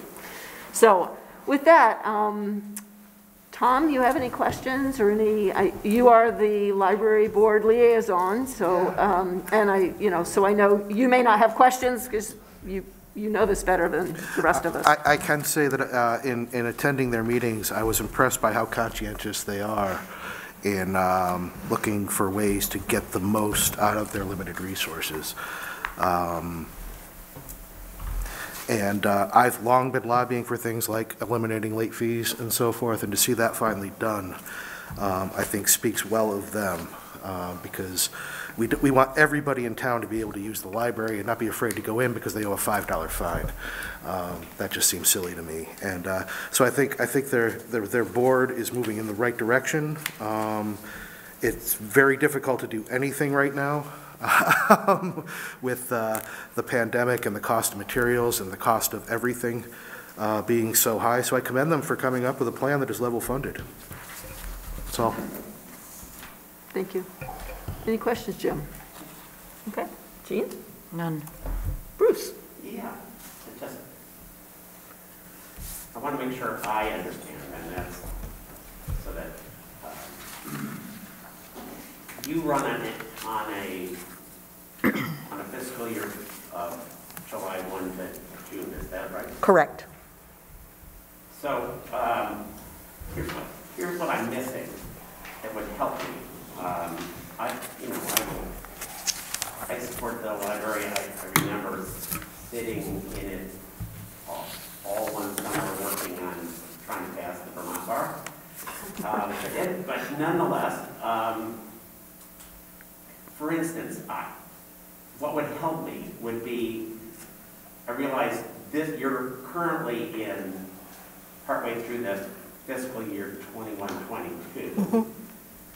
And the budget that you have, that you've approved apparently, is for the next year. But there are no actuals here, so I don't know what you've actually spent. I just was trying to listen very carefully. But it would really be helpful for me. And I don't know, I have a sense that we've talked about this before, but we were on Zoom last year, and quite frankly, that's a whole blank in my memory bank. But in future years, if we could have, for instance, the most recent actual expenditure next to what was for instance, whatever year is the most recent actual expenditure year, that would be great. I'm not asking you to do, up to 3/4 for this year. That, you're going to make me then do multiplication in my head. I don't need to do that, but some touchstone with the real expenditures would be very helpful for me to help me continue to support the budget that you're asking us to support. And that's all I'm asking. Okay.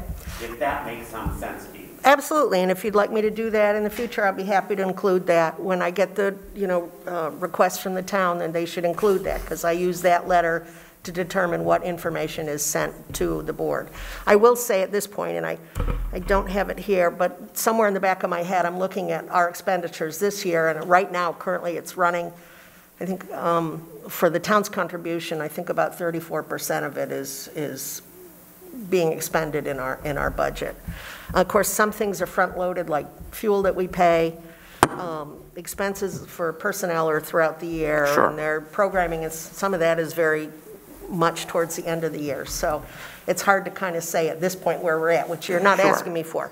But in the future, if you want me to do that, I'd be very, and you can always, I'm always open if you want to come in sometime and sit down and look at it, or, I'd be happy to provide that information. I probably will, but yeah, if it's an issue with what we're asking, No, it isn't. then, I mean, no, but if you don't get notice that that's what I'm looking for, that's really not helpful to you. Right, and I will say that last year you did send us that information. We did have this discussion at the last year's budget meeting. Well, and you did send us the fuller budget. So I think I think what we're really, I mean, if you look at, I guess most people send us, proposed and actual as part of what they send us. Okay, I would like to point out that we do send you our revenue and expense reports, and so the June report will show you very clearly, and you probably have received that by now. You get it after the board has voted on it. Stuart would have that information. The revenue expense reports are created monthly, and we send out quarterly packets with those. So ask Stuart. Stuart, you have those. I think you get those. I generally believe we forward them We on. all get those, but and those show you the actual figures for the year. That may be, but when we're working on this year, I mean, I keep that stuff electronically, and so that would be back in my June packet. Okay. And that's, I mean, it may be the way we do business here, I don't know. But since you have the information if I was right that we got it last year, that was in my mind, but I don't trust that anymore. That's fine. I mean, you know what I mean? Going forward, if that's how you want to handle it. That's how I would like it. The budgets are great, but I've made budgets for institutions as well, and we aren't always able to keep to them, and that's why I think the actuals are also helpful. Yes, and what you'll see, I think, in some instances is that we're a little under in some areas and we're a little over. Of course, sure, and I would expect that. Yeah. I don't have a problem with. We try to get that bottom line right. I would. We're also very aware that it depends on the time of year. Sure. Something may look like you're doing great, but the bill hasn't come in yet. And we were well aware of that, too. Right. And I think it's less your bottom line, because we're assuming that, you are paying close attention to that. I think it's helpful for us to see where you think you're going to be spending money, or where you're going to be bringing in revenue, and where it actually, how that actually falls. Okay. So it's just helpful for us to see where you're seeing success and where you're struggling financially. It's more for us to wrap our heads around what this budget means than anything else. That's fine. I will say, and I say this regularly, is like, you'll be looking at our fuel budget, which has been kind of level funded or flatlined for years and years and years. And that's because I kind of try to tread a middle ground in terms of our fuel budget. When I first came on, I think we had a big surprise in that we were $30,000 over budget for our fuel costs. Mm-hmm. And that was because it was under budgeted. And so now I kind of go for a median, and we budget for a specific amount every year, with an idea that some years it's going to be more, some years it's going to be less. But so far, and I can't knock on wood here, but so can I ask a question about that? You had talked under number 7 in on the first page of the document that you sent us about repairs and maintenance, and that you were needing to replace some AC units. And I know you weren't here earlier, but we had a really healthy discussion about heat pumps with Paul. Yes. Dan's right.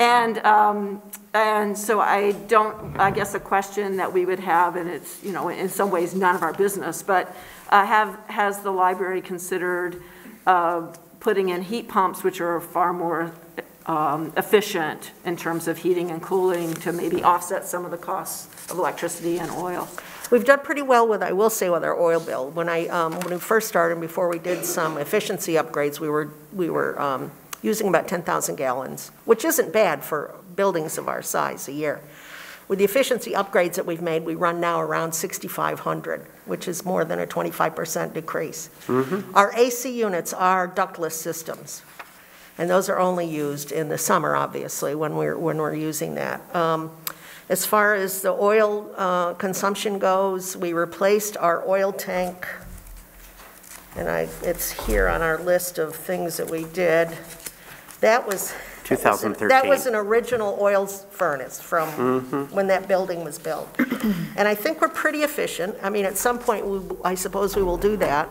But right now, short term, replacing the AC units and sticking with the oil systems that we have, which are pretty efficient, I think is the way to go, and certainly in terms of cost, because there are other issues that are going to be coming up, like some huge repairs to our portico and some of the aesthetic improvements that we're trying to make in terms of polishing up our Main Street, facade so that it's a little more inviting for people. But certainly, I mean, if we decide at some point that's the way to go, I'm sure it'll be a very big expense, and that may be something that we'll talk about in our next capital improvement. Well, I would say definitely do that, because the conversation we had earlier today are the cost savings and how much it reduced the cost of heating and cooling.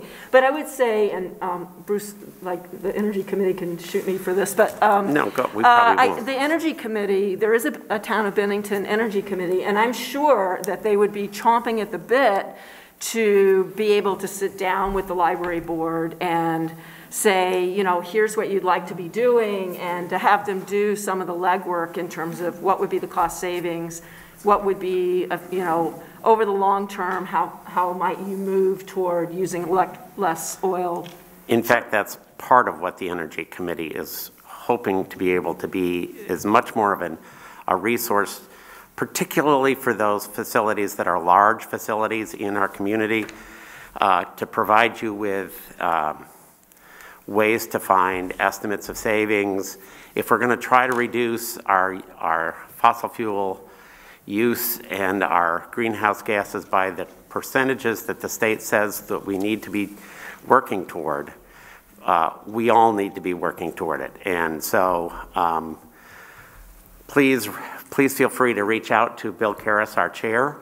Bill Ferris? Karras, yes. He works for Efficiency Vermont, actually, as it turns out, so very helpful. But Bill Karras, you can reach out to me, and I will get you in touch with, for the rest of you who are out here in the community and are looking at ways that you might contribute to the reduction of the use of fossil fuels and therefore greenhouse gases in order to meet state goals, please do reach out to the Energy Committee. We want to be a resource for the rest of the town of Bennington. That's our job. I will say we have worked with Efficiency Vermont, so I'm very familiar with them, the way they operate. And we've had done some work in terms of upgrades to our lighting systems and stuff that we've received rebates for. So I'm familiar with them. We can be of even greater use, I think. Yeah, so, absolutely. Thanks. So any other comments, questions for Lynn? Really, job well done. Thank you. Thank you. Thank you. Well, we appreciate your support. Yeah. Well, we appreciate all the work that you do. So yeah, absolutely. All right. McCullough Library.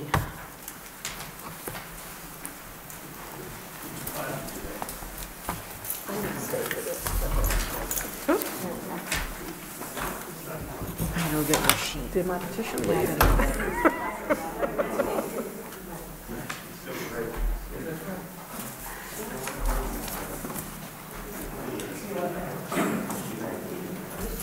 Hey.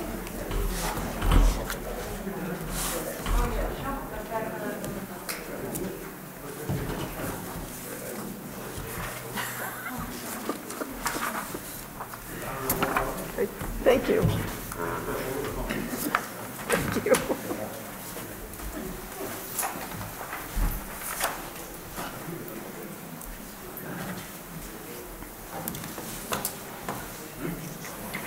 Hi, Jenny. I think you're up. Good morning. Good morning. Good morning. It's so good to see you all. So I'm glad to be returning to this format. Hang on.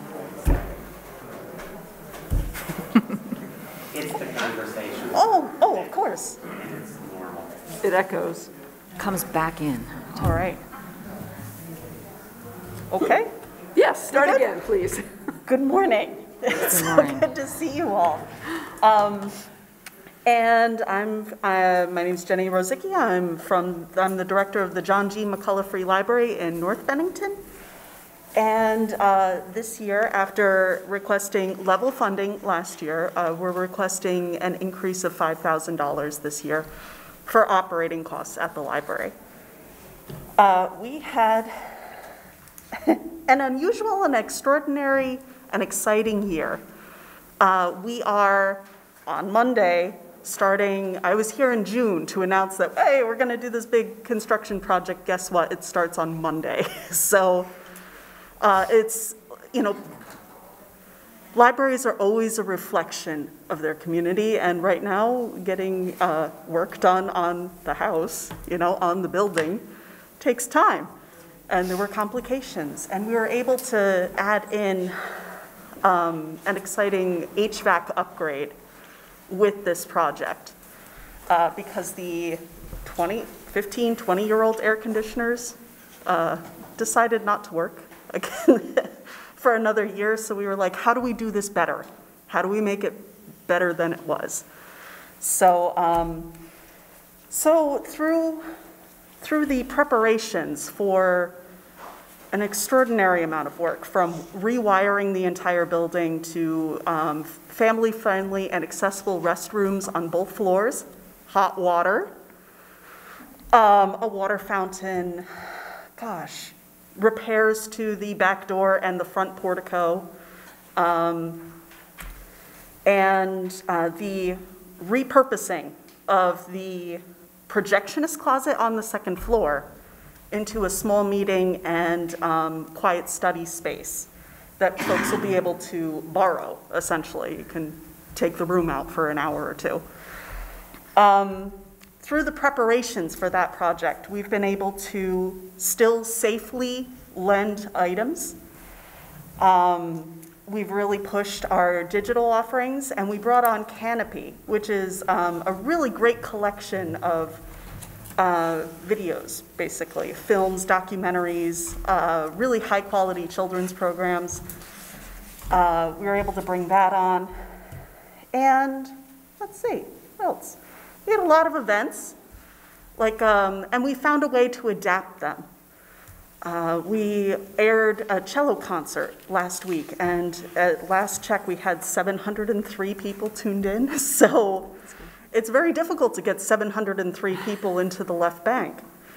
But this way, we're able to reach a much wider audience and bring that cultural programming to folks who may not be able to, who don't want to, you know, go out at night or something like that. So, yeah, we had an interesting year. There were some setbacks with planning for this construction project, and we're looking forward to sort of a grand reopening and rededication. The library is in its 100th year of service this year, so we're going to use that as a way to invite the community back in once we're ready to host people again. And yeah, kind of exciting stuff. Great. Once in a couple generations sort of work here. What's the projected completion date? We're hoping for the end of April. That's the... What's the nature of the repairs? Accessible and family-friendly restrooms on both floors. Let's see, a complete electrical rewiring, a water fountain, the conversion of that projectionist closet into the small meeting space. Let's see, the repair to water damage on the front portico of the historic building there. And the replacement of the back door. I don't know if you've had the pleasure, but it's awful. So it sticks and stuff. So, and it's about 100 years old. So it's time. And also hardwired fire alarms.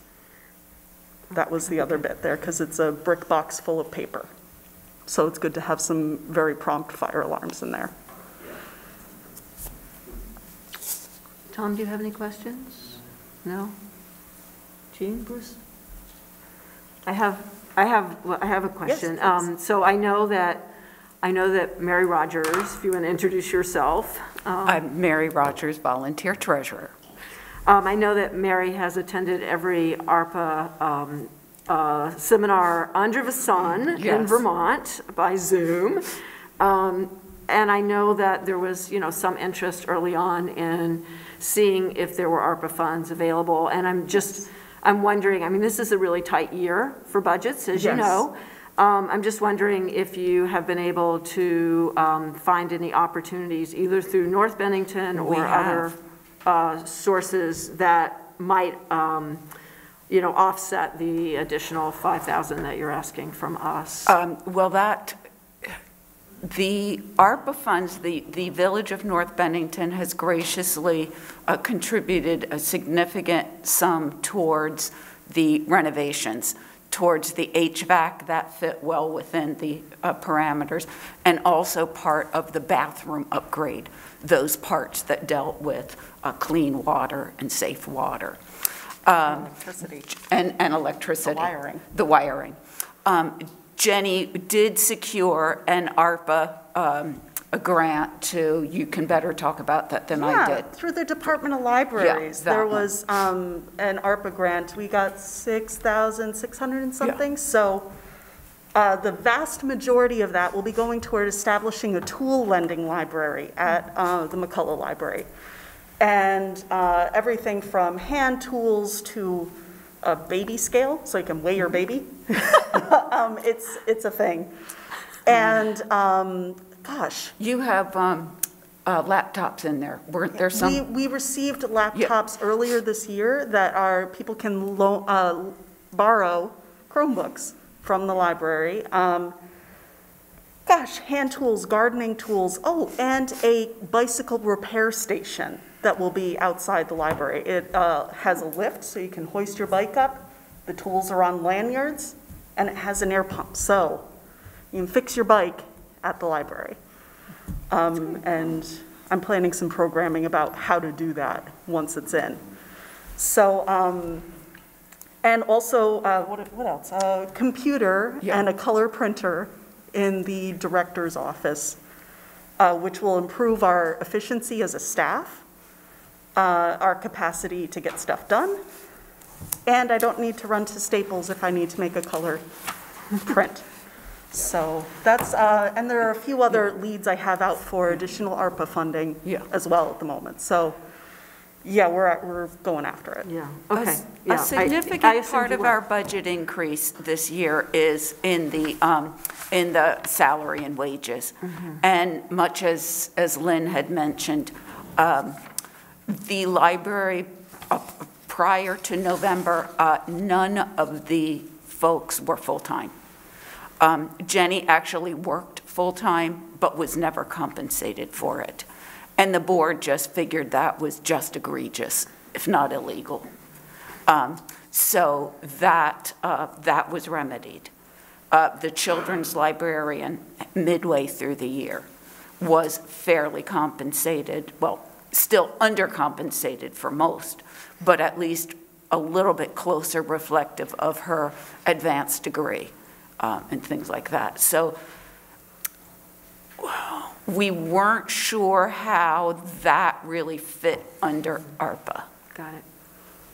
But the staff, mostly Jenny, is just tireless on scouring up any way to fund things. Oh, for example, the chairs. Yeah. So we're replacing the chairs downstairs after 100 years. I don't know if you've had the pleasure, but they're falling apart and they're not at a good height for laptop use at our tables. So we're getting new chairs. They should be delivered in the coming months. But $5,000 of that overall expense was covered through an Association of Rural and Small Libraries grant by special invitation. So, so at any point when there's like, well, we have to fix blank, our first instinct is how can we fund this ourselves? So, and then we figure, well, then what? Overall of our income, of the library's revenue, 2 years ago, a little over 60% of the total revenue was municipally funded between the three. In this past year, we had budgeted it to go up significantly because we, like anybody else, wasn't sure that there would be any PPP monies for round two. But that dropped for our actual for this year to less than that, to a little over, probably about 57%. And we're actually budgeting next year for that ratio to go down to 52%. So we are trying to get as close as possible to, self-sufficiency, balance that with municipal support. Yeah, your library does an amazing job, as you know. It's from all aspects, from the programming to just the amount of energy and care you put in how you do your work, how you find funding, how you involve the community. I mean, you're just extraordinary, and we thank you so much for that. I don't know where the board is on this, but it is a tight budget year, so I don't know that an increase, will in the end be something that we can do. But I just want to explore any other ways, because I fully support. I personally fully support having Jenny be compensated appropriately, and as well as Katrina, and so it's just how we do it. It's just, that's always the issue. Any other questions for Mary or Jenny?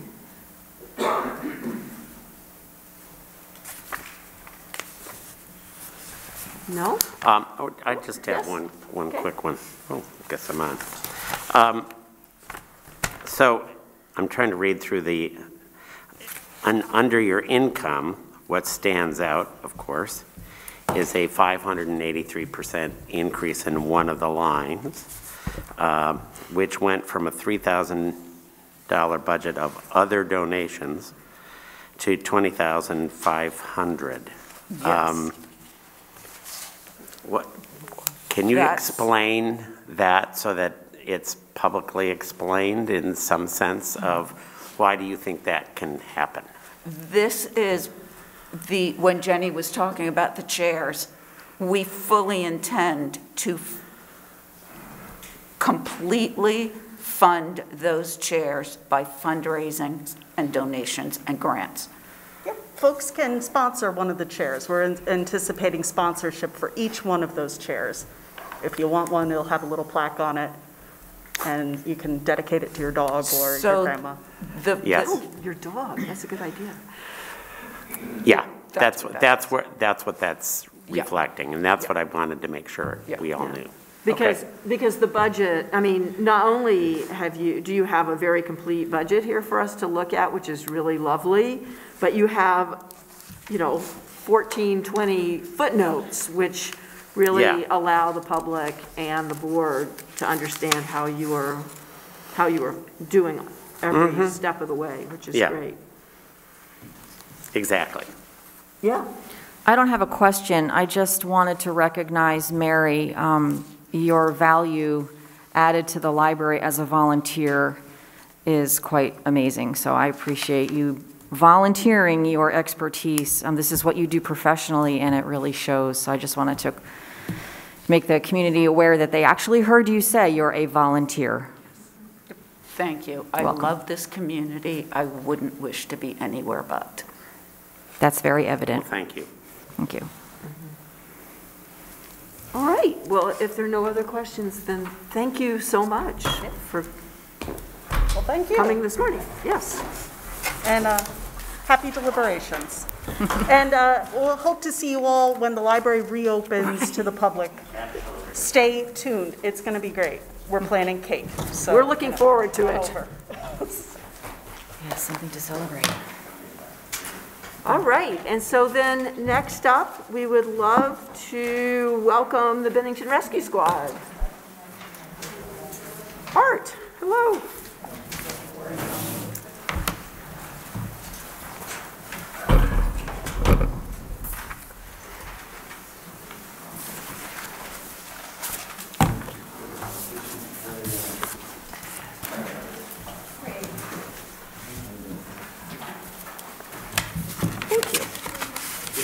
In light of not having PowerPoint. Nobody has had PowerPoint. Yeah, Nobody. It's okay. It's okay. There's no competition there.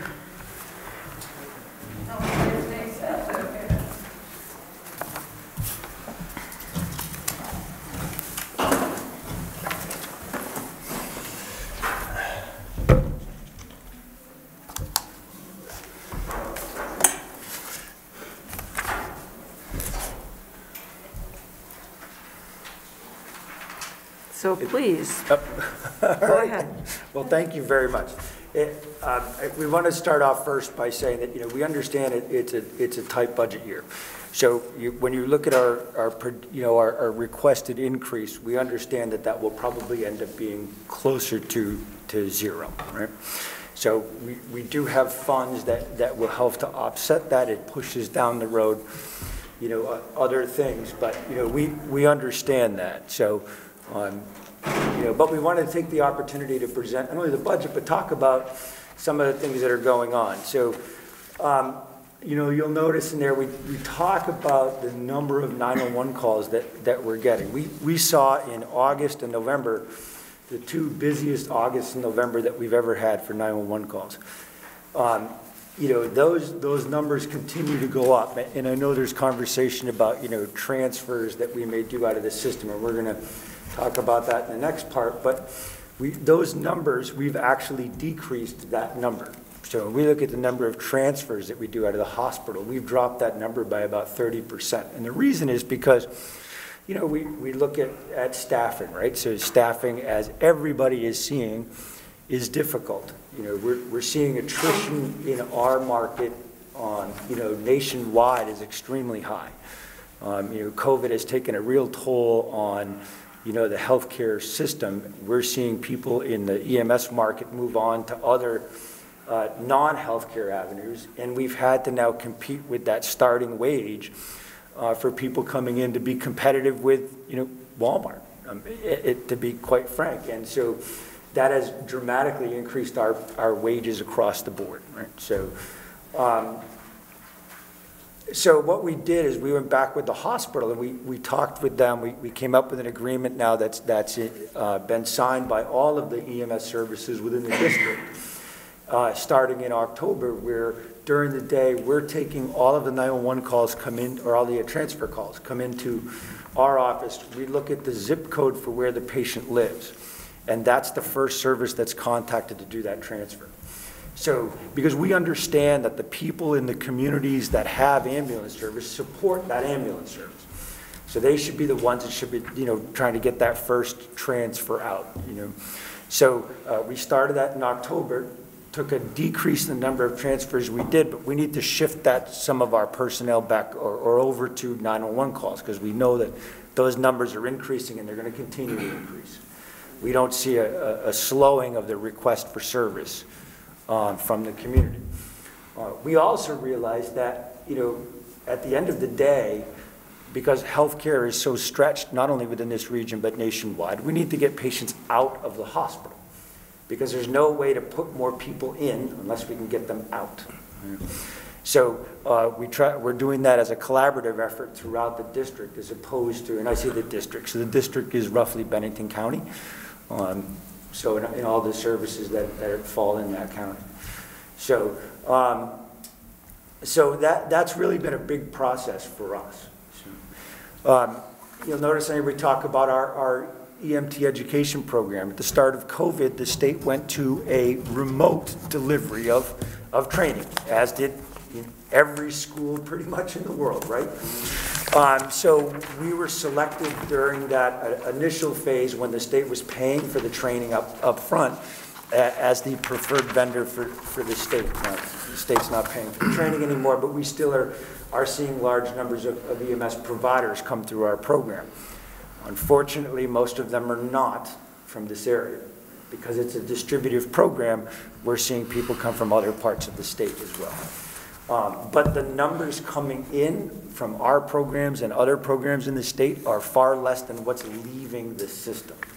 So, this the same as you heard about nursing earlier this week, right? That there's a 550 person deficit per year. We're seeing huge deficits on the EMS side as well. So we've added on field ultrasound units. We're doing the final training on those right now for our frontline paramedics to be able to do some additional skills out there for patients that may need them. And we talk about the fiscal stability, right? It's been a really kind of weird time. You know, I've been managing a service for almost 30 years. Never thought we'd see a pandemic like this. And we started off the pandemic with exceedingly low call volume. So, you know, we had to make that transition because at the end of the day, you know, what we collect in funding from the municipalities equates to about 12 to 13% of our operating budget. So we had to look at what's going to happen with that volume, or with, you know, the ability to be able to continue the operation.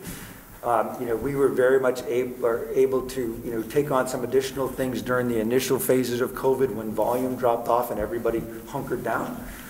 We've transitioned back to, you know, some more of the conventional things that we were doing before. So the other thing that we've concentrated on is a redesign of our fleet. Now, you'll see in the other stuff that I had sent you that we've redesigned the fleet. We just can't get it. Okay, so that has been a huge problem for us. So, and that's driven up our maintenance costs substantially. So we have, you know, 3 ambulances that are currently, you know, scheduled for delivery. We're hoping in June. They were ordered last April. Okay, and then we have 2 more that we put in an order for because they're 650 days out. Okay. So we're looking at fleet replacement things that should normally, we would get a truck in that style in about 90 days. And now we're looking at not 90 days, but actually almost a year and a half. So, and for the bigger trucks, that's 2 years. So that dramatic change has led to obviously increased maintenance costs.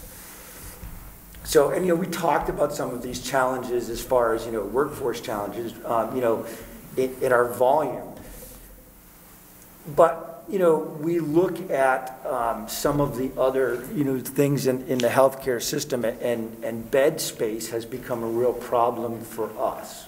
And so when they talk about hospitals being overwhelmed, and you've heard on the news about, you know, whether it's, you know, Albany or the hospitals in New York not being able to do elective procedures. Well, okay, you think, you know, elective procedures, how does that have an impact in Albany? How does that have an impact on Bennington?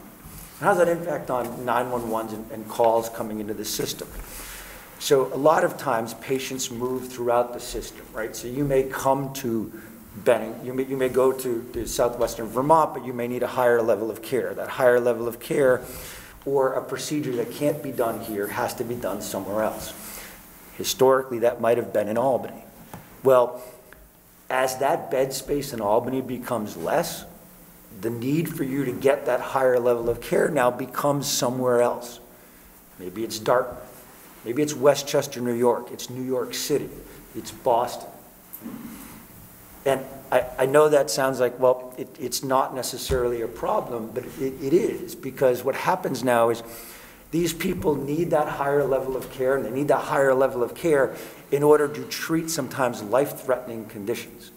So we are providing some of that transport, but that also, you know, now we may still do the same number of calls, but that call now takes substantially longer. You know, I don't know if you've ever driven to Dartmouth, it's a lot further than driving to Albany. So, and it never fails. It's when it's snowing or it's usually bad weather. You know, nobody ever wants to take a ride to Dartmouth in the nice weather. So there's a lot of those factors that are impacting our system. So, and then on the last page of what I handed you today, that kind of gives you the rundown of our investment fund. And this is where, you know, obviously we take, we have a spending policy. We draw from that fund every year. You know, and we will continue to do that. As you can see, you know, we've had some good years, some bad years. When you look at what you're looking at for this year, that is just that 7 of 21 to 1 of 22. That technically, actually, it's it's 12 of 21 because there's no value for, we took the value at the closing of the statement. But Can you just say it one more time where I just lost you? Oh, I'm sorry, yep, so when you look down at the bottom, when you look at the date ranges in that top one, it's 7 of 2021 to 1 of 2022. It's technically 12/31 of 2021. So. Yeah, okay, okay. Got it. Right. Yeah.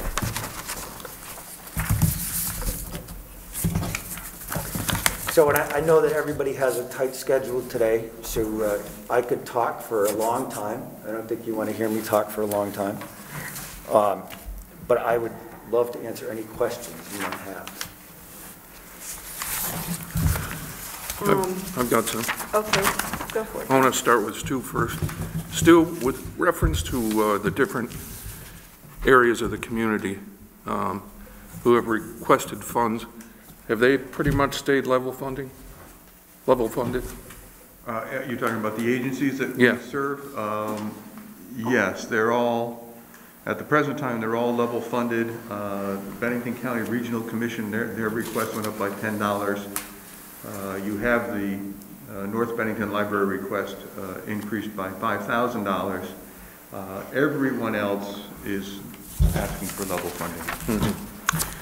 And can you go to page 1 on the statement of financial position, and explain to me the beneficial interest in perpetual trust? That fund, that $6,671,000. Which page are you on? It's the Town of Bennington Rescue Squad and corporate statement of financial statements. Okay. Yes. It lists your current assets, property, and equipment. That's so that beneficial interest in perpetual trust, we have a trust that was in our name that pays on a yearly or on a quarterly basis to us. It's set in trust. We get just a fixed contribution every year, but we have to record the total value of that trust in the financial statements. Mm-hmm. And as far as your investments this year, what did you earn in dividends? I don't have that off the top of my head. Really? You're coming to us hat in hand and asking for a $31,000 increase? About $26,000. $26,000. Yep. And with the last I knew, you had a $3 million plus in endowment. We do. Yep. Mm-hmm. Yep. So and I apologize, Jim. Normally, Brian Murphy, who's our treasurer, would answer that question. Brian's sick, and for obvious reasons, is not going to be, around other people. So, and he's the one who deals more with our financial, our investment funds, so to speak. Well, in your investment income on page 1, you got a lot of page 1s here. Off the face page says that you made $30,000 in investment income from July 21 to June 22, but that wouldn't be it. That wouldn't be a right number, would it? I'm sorry, just hold up which page you're looking at. So I can see. It's the one right behind this. It's the budget overview.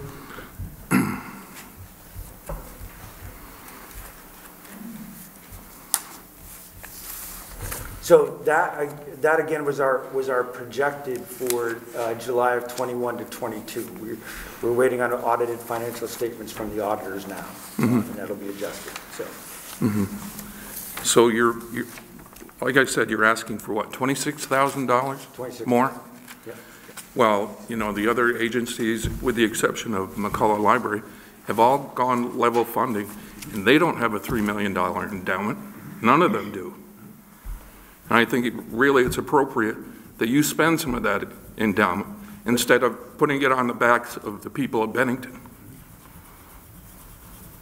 As again, we're not opposed to level funding. However, we did, this was conversations with the board before, about coming in at 10% per year.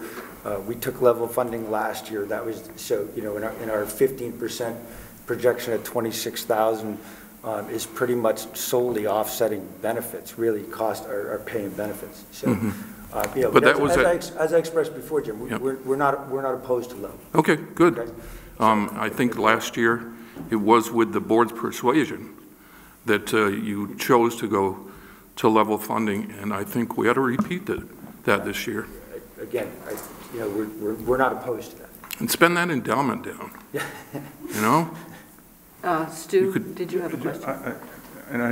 Art, I think you're mistaken. Your request from Town of Bennington this year is $237,187.50.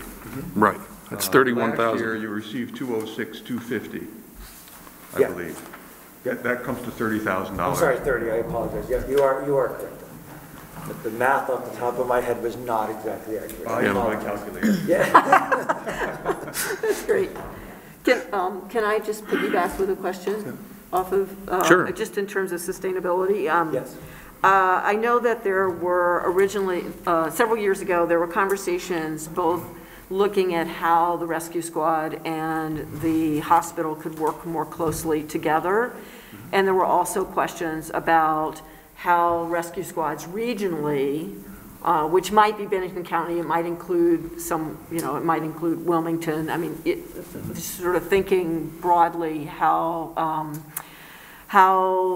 you can, what the viable model for the future is, because it is really apparent that every year your needs are greater and that you are needing to do, you know, you are needing to look for lucrative work rather than sort of Town of Bennington perhaps work to make your finances work, which is not necessarily the best strategy to support our community.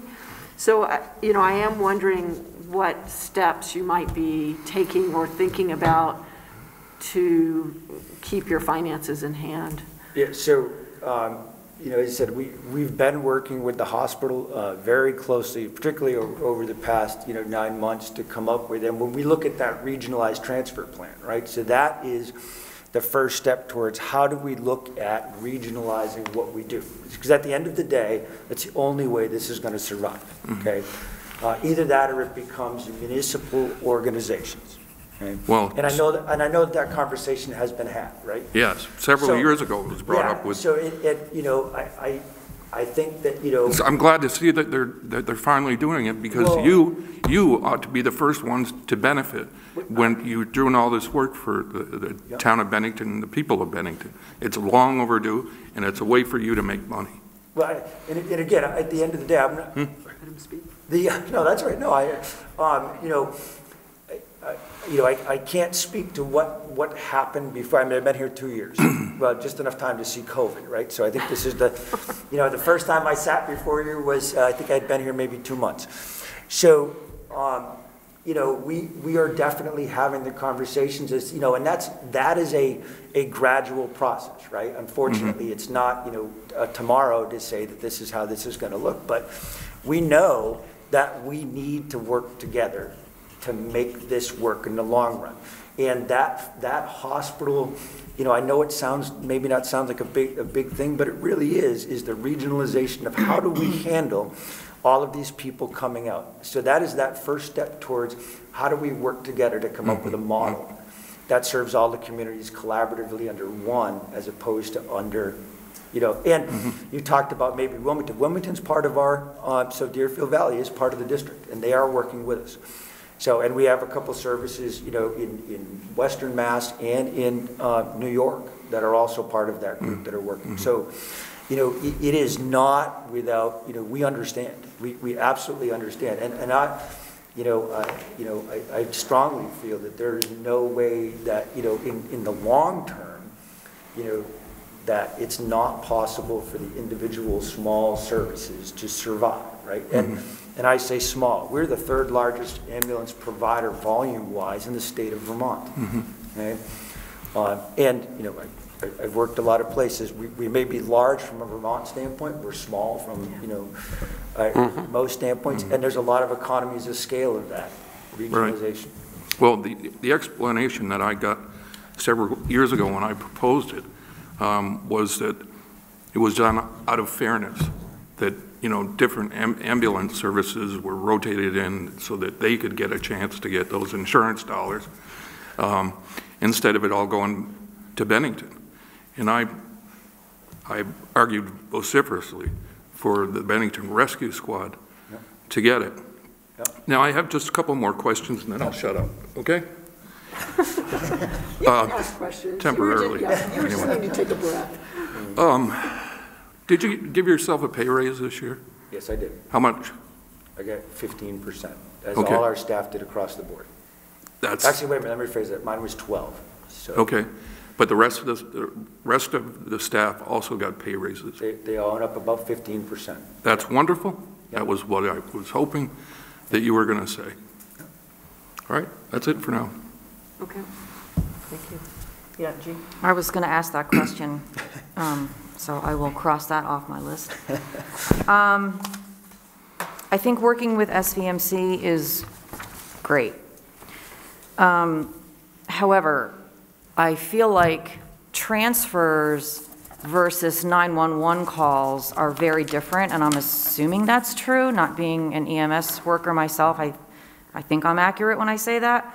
And it seems that one is going to affect the other, meaning transfers, like you said, if they're driving to Westchester County, that's probably two. Are there two EMS workers on an ambulance doing a transfer, or is there one? Whatever.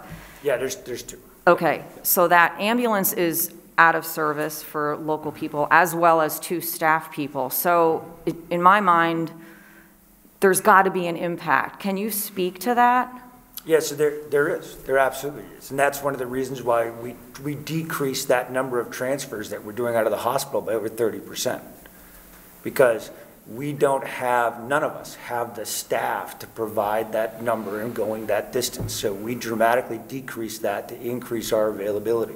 When did that change take place? As far as which? When did you reduce the number of transfers? Our numbers have been reducing. We started reducing them back in September. Just this past September? Yeah, Okay. yeah, yeah. Okay. Any other questions for you? Jean? Oh, no, I'm curious, now I understand the difference in the salary lines for the operations and the administration. Those are some pretty hefty increases when we just gave 3% and 4%. Can you speak to why such large increases? Yeah, so we raised, so all of our pay levels are based on percentages on training, right? So we look at from EMT up, that the amount of hours that are trained, and there's an offset between what we say an EMT versus an advanced EMT because there's additional hours of training. So they are, whether it's a, off the top of my head, I think it's like 12% difference, from level, right? So we had to increase that starting pay because we can't get people in the door, to come in as EMTs to start at a rate lower than what Walmart's going to start them at. So that lower rate had to go up 15%. So that was a 15% adjustment across the board because all the salaries are tied to that, because then you would have EMTs coming in the door that would make more than advanced EMTs with more training. And then if you raise the advanced EMTs, well, they're going to make more or almost the same as the paramedics who have substantially more training. So that's how that pay shift went. Is that a one-time thing, or is it? Yes, that was a kind of playing catch up. Normally we do cost of living, right? So normally we do cost of living as everybody, but unfortunately, that was the cost of living, so to speak, to keep up with the labor force coming in.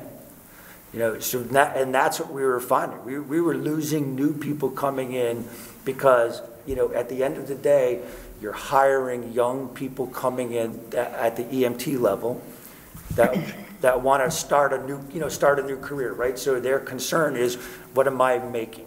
Okay, as there's a lot of people, but if we're going to pay them at a rate lower than what unskilled labor within the community is making, then where are they going to go?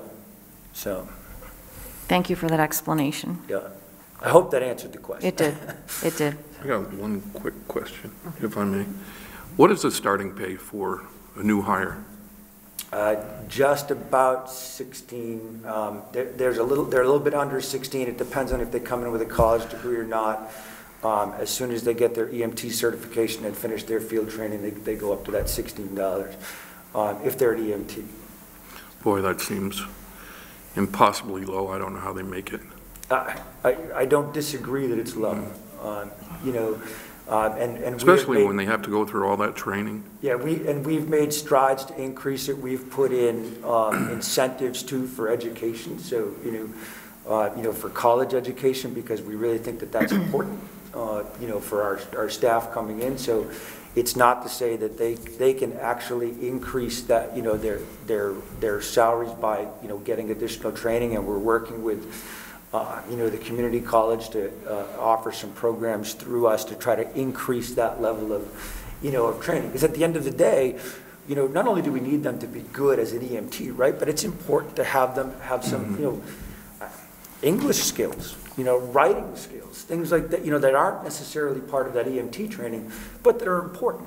And so that's one of the things we're looking at, is how can we collaborate with, you know, the community college to start getting them at least towards that associate's degree. I'd like to make one suggestion for you. I sat on the Commerce and Economic Development Committee in Montpelier, and I was pleased and happy, but really shocked at the amount of money that the state of Vermont was pushing toward further education. So, you know, I encourage you to go to the Commerce and Education Department, because if I remember right, the CCB was getting scholarships to potential nurse training. And if I remember correctly, students can get up to a year's worth of education at no cost. That's correct. Yeah. That's correct. Yeah, and we've been talking with them about some of those scholarship programs, not the Commerce, but we've been talking about with CCV about some of those scholarship programs, and they're working on a program for us at the moment, but yeah. But go to the Commerce. Definitely will go to the Commerce Board. Please do. Go to the Commerce Secretary, you know, cut right through it, and they'll give you real clear information and the resources for that money so that these people can earn more money and get better training, because literally they are saving people's lives. Absolutely. Okay, thanks. Thank you, Jim. Yes, Bruce. Just a couple of things. You've answered a number of my questions. First one is just a technical question. Am I missing something? I can't find the footnotes to your budget overview. And did we get them in a way that I just can't? No, yeah, they're in Magic Ink. Yeah, apparently they. Okay. So I am not missing. Yeah, you're right. I'm looking through what was said. Thank you. I would really love to. I'm a footnote reader. It's what I do. I apologize. I will get those over to you. It's true. First thing, yeah. Okay, that's helpful. Didn't even notice that. Well, I was concerned that I had not copied them and sent them on to you. well, I would have then chewed you out. But as it turns out, no. I just would really like them. So if you can send them to Stu and he can send them to us, or however, that would be grand. Secondly, let's talk fleet for a moment. I empathize with your fleet issues, and particularly in terms of time out, you know, when you have to order and when you get. I'm now going to ask a question coming from our Energy Committee, as you probably will have anticipated. What research have you done so far on alternative fuel fleets? And I'm not going to talk about, you know, the trip down to Westchester, but certainly for 911 calls around here. So, unfortunately, no one's building an ambulance other than on a propane or natural gas chassis. They're not building them on electric right now. So there's one company that has a prototype out there. You know, they're looking for some services to buy it, but it is about 4 times the cost of what a normal ambulance. So, you know, we're hoping that it pans out, because I absolutely think that that'll be the future of But the 3 trucks that we currently have that are coming are smaller. Yes. And that's one of the things. They're smaller trucks, they're gas, they're not diesel. Right. Some of our newer diesels have idle reduction systems in them, so they'll shut down automatically. But we are, really looking at, what's that, that cost of operation. These smaller trucks are, have a much lower cost of operation, but also have a much lower fuel consumption, Right. Because, unfortunately, they stay running an awful lot. And part of the problem or not part of the problem, part of the challenge is the ability to be able to maintain, I would say air conditioning, but that's less of a concern for us, but heat, the back of those trucks have to maintain a certain temperature, not only for the patient, but for the medications and equipment that we have in the back. And unfortunately, that heat is derived from the engine. Right. So, and so that increases that, amount that they have to run. And we're looking at, we're looking at what some of the alternatives are coming forward. There's a lot of, manufacturers that are testing those right now. And we're hoping that, in the next round of purchases, that will be, an option. Okay. That's helpful. With the exhaust running under the carriage of the ambulance, it literally would be like an oven in there. You would think, but it's really not. Hot enough, though. Huh? Hot enough. So unfortunately, the floors are extremely insulated.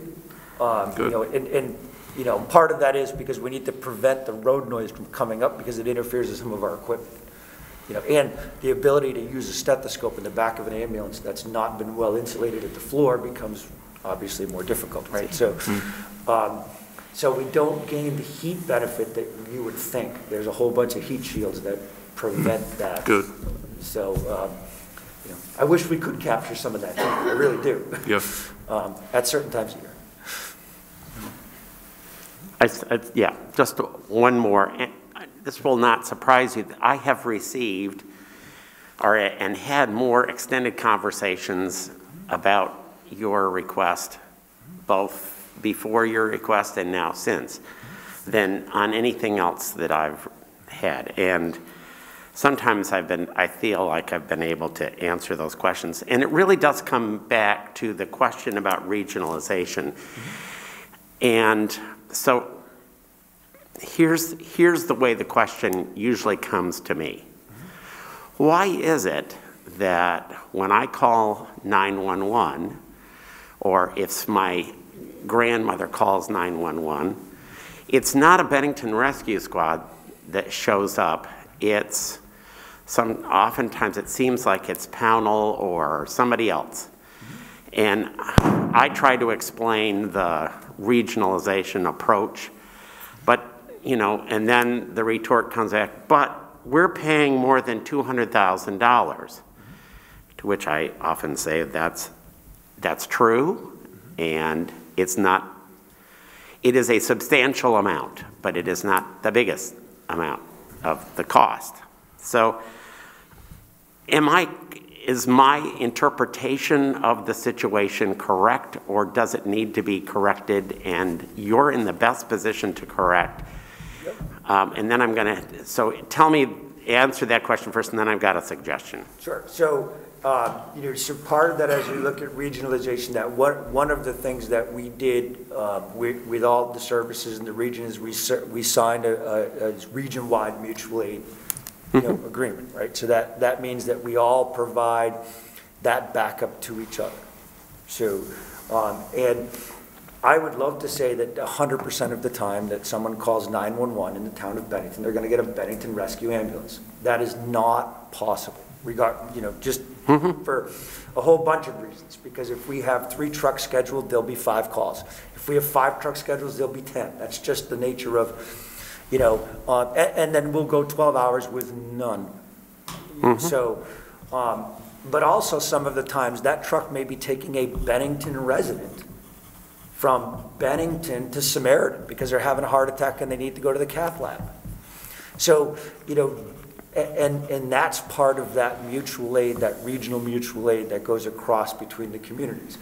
So, and that comes back to, when you get back to that regionalization concept, that, is how do we best serve, because everybody's in that same boat. They may see a Pownell truck come to us, or they may see an Arlington truck come to us, but they don't see a Northshire truck go to Arlington. They don't see us go to Arlington because they're seeing, they're seeing one part of that flow of resources.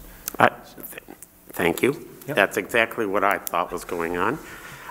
Here's my suggestion, and that is that, and I know it's going to take more of somebody's time, and therefore it's going to cost, but the total, I think the community needs to know more about what your issues are, what you're trying to do to reach them, and I think you need to do some more outreach into the community to communicate this to a group besides ourselves. Now, we're going to be on CAT TV, but somebody's going to have to go all the way to the end of the meeting to get to you.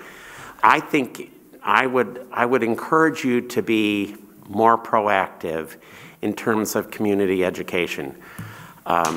I also understand that to a large degree, we're still in the same process we were in looking at the numbers 2 or 3 years ago.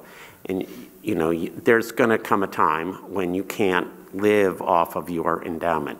Absolutely. Yep. And every time that we do what I think we're going to do, which is probably level fund you, that means that money has to come from somewhere.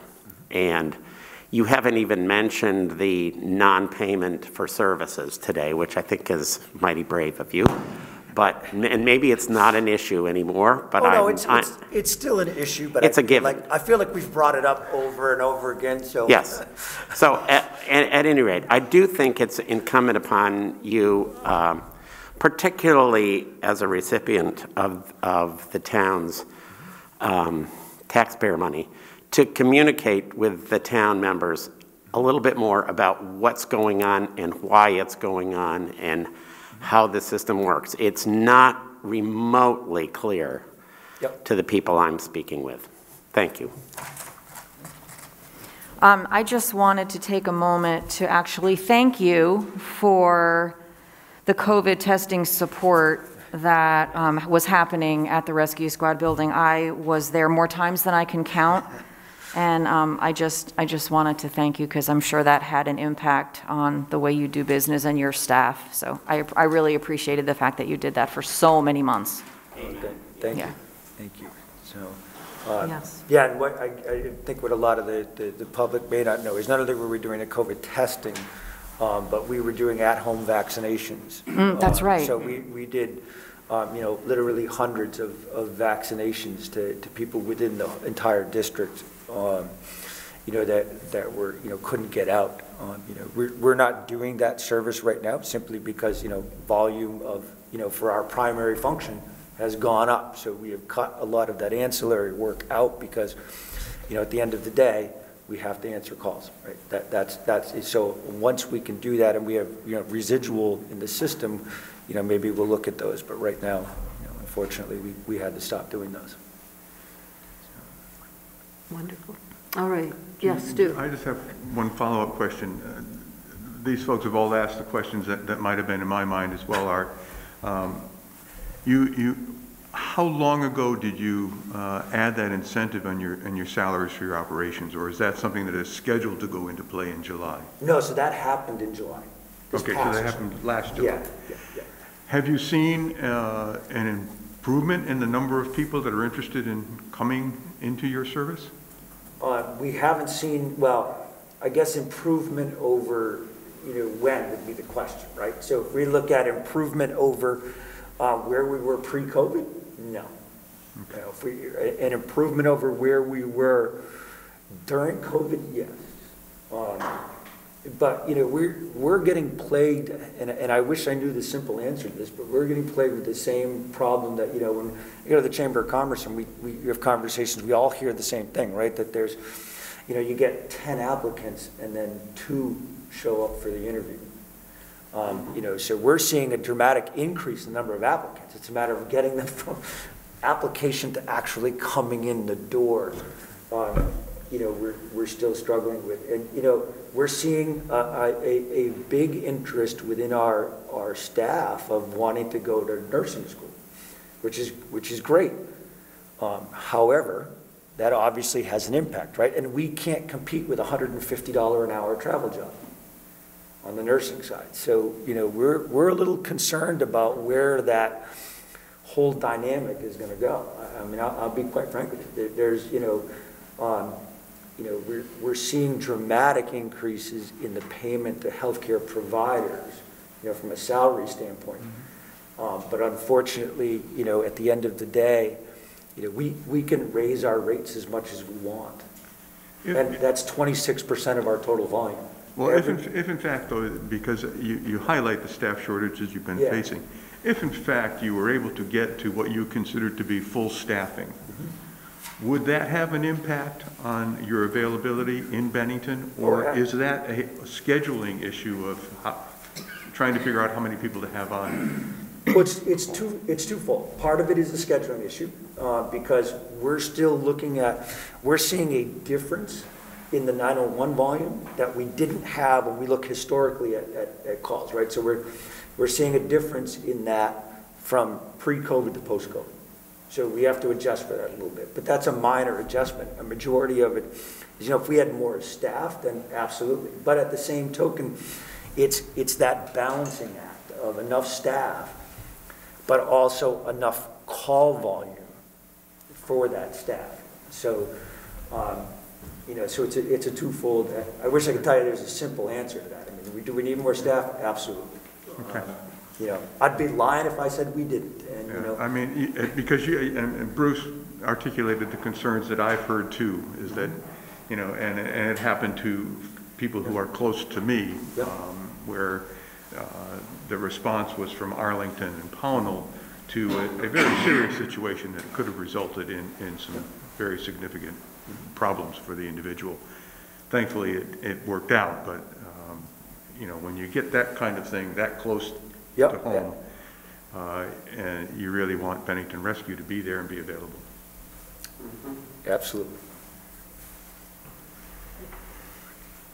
Any other questions? No? Then thank you very much for answering all our questions. Thank you, and I will get those footnotes out to you. I apologize about that. Never even noticed they weren't there. That's okay. They must be on that page 5, number 2. Yeah. And I'll fix the page numbering for next time. All right. Thank you, Art. Thanks, Art. All right. All right, so now we should move into our discussion about the budget, right? We have asked all our questions, and I think we all have some thoughts about what we're comfortable with, what we're not comfortable with, both in terms of just, what can the taxpayers bear, is there anything else left in this budget to cut, and moving on from there. So can we take a 2-minute pause? Okay, let's do that. Thank you. Okay, all right, so as we go into the general discussion, the first thing we need to do is to vote on allocations for the Bennington Free Library, the McCullough Library, and the Bennington Rescue Squad. So I'm wondering if I could have a motion. I'm trying to even look for where that piece of paper is. Yeah, that's where I was looking. I was looking for the, Stu, where is that? On the Bennington Free Library that is requesting level funding for this year. So, Tom, do you want to move that?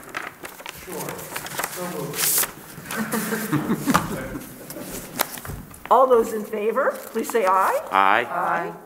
All right. So the John G. McCullough Free Library is asking for an increase of $5,000. They were at $40,000 last year.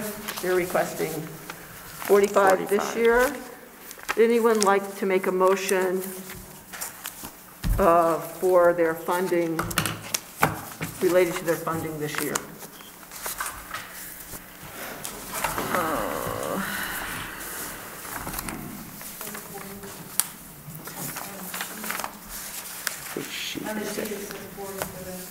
Well, it's, yeah, I misread their proposed. It was an error. proposal. So it is on page 7 of the budget overview that Stu provided us. And it does say 40,000 there, but they were requesting 45. Yeah. If you looked at their presentation, they did a comparison, 45 and 40. I misread the columns. Mm-hmm. Mm-hmm.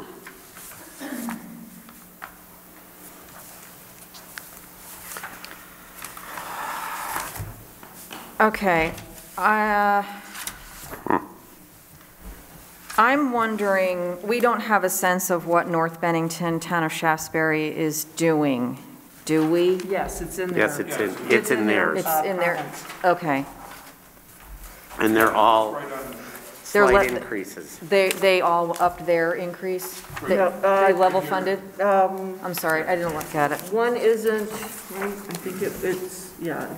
Oh, no, I got that, It has the 2 years, right? This is, Yeah, this is this year, and this is last year. okay, but did Shaftesbury grant them the increase? Did the village? No, Shaftesbury uses the floor meeting approach. Okay. Now, they may put this on the ballot this year because the legislature's likely to allow us to go. Okay, that was my question. And North Bennington doesn't, I don't think their floor meeting is until, it's in May or April. Yeah. It's later, so. Oh, heavens. These are what they're going to be requesting. Okay, but we don't know what their action was, okay. I'm going to propose that we meet them halfway. Not approve 5,000, but approve 2,500. I'll agree with that. That's I feel like. When everybody else has been level funded for what, going on 2, maybe 3 years, and I understand they're a valuable asset to the community, especially the people of North Bennington. I don't want to shortchange them or make them feel that they're any less important because they are an important asset to the town. Again, when everybody else is level funded, this is a modest increase that I think we can bear. I'd rather than be level funded, but I'll go along with you. I feel like those 2 people that work there go over and above what's even asked of them in what they provide for not only North Bennington, but you're right, Jim, it's Bennington as well. Yes. So that's my proposal. I mean, I would grant 5, but I wasn't sure how that would fly, so that's why I proposed 2,500 instead. I think 2,500 is it's fair given the situation. I am happy that they are now paying people who are actually working. And so I would agree with you, I guess. I do have concerns about it. It just feels like if we're looking for places where we need to, I know. Where we may need to cut the budget even further. What would you cut out of their budget? That's why I'm saying I'm very conflicted, because I do think that their director has worked full-time since day one and not been compensated for it, and I think their children's librarian is equally hardworking and deserves that money. I will say the Bennington Library, all of their staff received increases, and they absorbed that in the budget because they were looking at, at the fact that this is a tight budget year. I recognize there is a huge difference in the amount of funding that the Bennington Library and the McCullough Library receive. I think if the four of you are are all comfortable with splitting the difference on the increase, then I will certainly go along with it. But I am really concerned about the budget this year. So, all right, so a motion has been made. Has it been seconded? That wasn't really a motion. That wasn't a motion, Wasn't that was really a a discussion. Okay. Yep. Thank you, Nancy, for shaking your head. So do you want to make a motion? Sure, I move that we allocate an additional $2,500 to the John McCullough Library for their upcoming budget. Addition to what they've requested? Addition to what they requested. No. So. Up to $42,500. Yes, $4,200 and $500. No. $42,000 and $500, yes. $42,500 is what I think you're saying. Yes. Someone want to second that motion? Yeah. Okay, Bruce, you just seconded it? I did. All right. All in favor, please say aye. Aye. Aye. Yeah. Okay. All right. Whoa, that one was hard. It Okay. was. Yes. All right. And so, thank you. And so now to the Bennington Rescue Squad, which I'm not sure I can actually lay my hands on the piece of paper that says what they had and what they... Their current, last year they were budgeted at $206,250, $206,250. Yep. Okay, and they are requesting an increase? $237,187.50. Right. So 31,000 increase. Approximately $30,907. Okay. All right. Anyone have thoughts about this? I do. You want to share them? Yeah, I'm going to make a motion, actually, just to get the discussion on the table. Yeah. But also I'll support it. That we fund the rescue squad at $206,250, which is level funding. Right. Do I hear a second for that? Second. All right. Any discussion on that?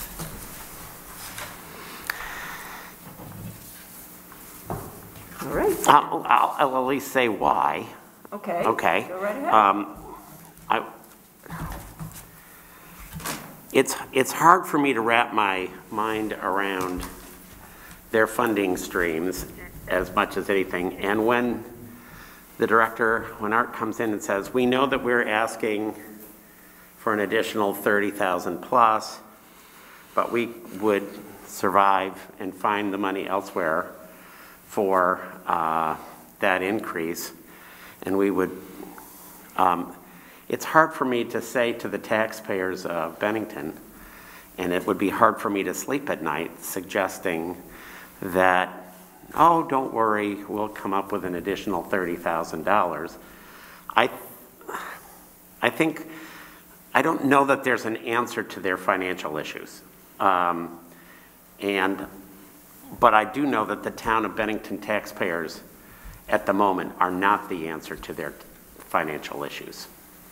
And with a $3.8 million endowment, I'm really quite sure that we are not the answer to their financial issues, which are complex and which we're not going to solve today or in the next year. But so I'm saying level funding. Bruce, I'd like to make a note. From the statement that we were given by the rescue squad, you saw that last year they made approximately $30,000 from their in investment income. That's a lot of money to be sitting on. And if I were king of the forest, I'd put that $30,000 to good use and put it in their budget. Well, and I also am troubled. I think I do need to see more tangible action on the rescue squad's part to fix what is clearly a long-term problem. That, as you say, it's not going to be fixed this year or next year. It is, I am sure it is something that every rescue squad in the state and probably the country is facing, and we need to be looking at different models. And I hope that they will do that. I hope they will come to the select board, and I would love for multiple EMS services to come and just share how they are thinking about this problem. Because I think we can't keep doing what we're doing and thinking we're going to buy our way out of this. I think it's a big problem. All right, so you have made a motion. It has been seconded. Is there anyone else any more discussion before we vote? I just want to say one thing about endowment. I mean, I don't know a lot about it, but being in development for many years, there is a level that you're really allowed or should spend down, and then it becomes really, really problematic. So they are limited on the percentage of their endowment that they should be spending each year. I don't know what that is exactly in their situation, but there does become a tipping point where even though you've got a couple $1 million, you know, it's not going to last forever if you're spending it down at a too fast of a pace. Melissa knows way more about this than I do. Yeah. Yep. I agree. Yeah. That's true. I mean, but we're not there yet. And that's what we discussed even 2 years ago. Exactly. But we're not at that point yet. And we're not at that point anyway. It's the rescue squad, an independent agency, that's at that point. And they need to be thinking about how they're going to deal with, you know, and they can't always hope for a 2020 kind of investment year to save them, because that's really where they made up the difference, their losses. So, yeah, I think we may be of a single mind, but it's not right now, just so everybody understands, this is not our problem. And it's not a crisis. It's not our, it's not a crisis, it's not our crisis, but we have a stake in what's going on, and I think that $206,000 that we are now,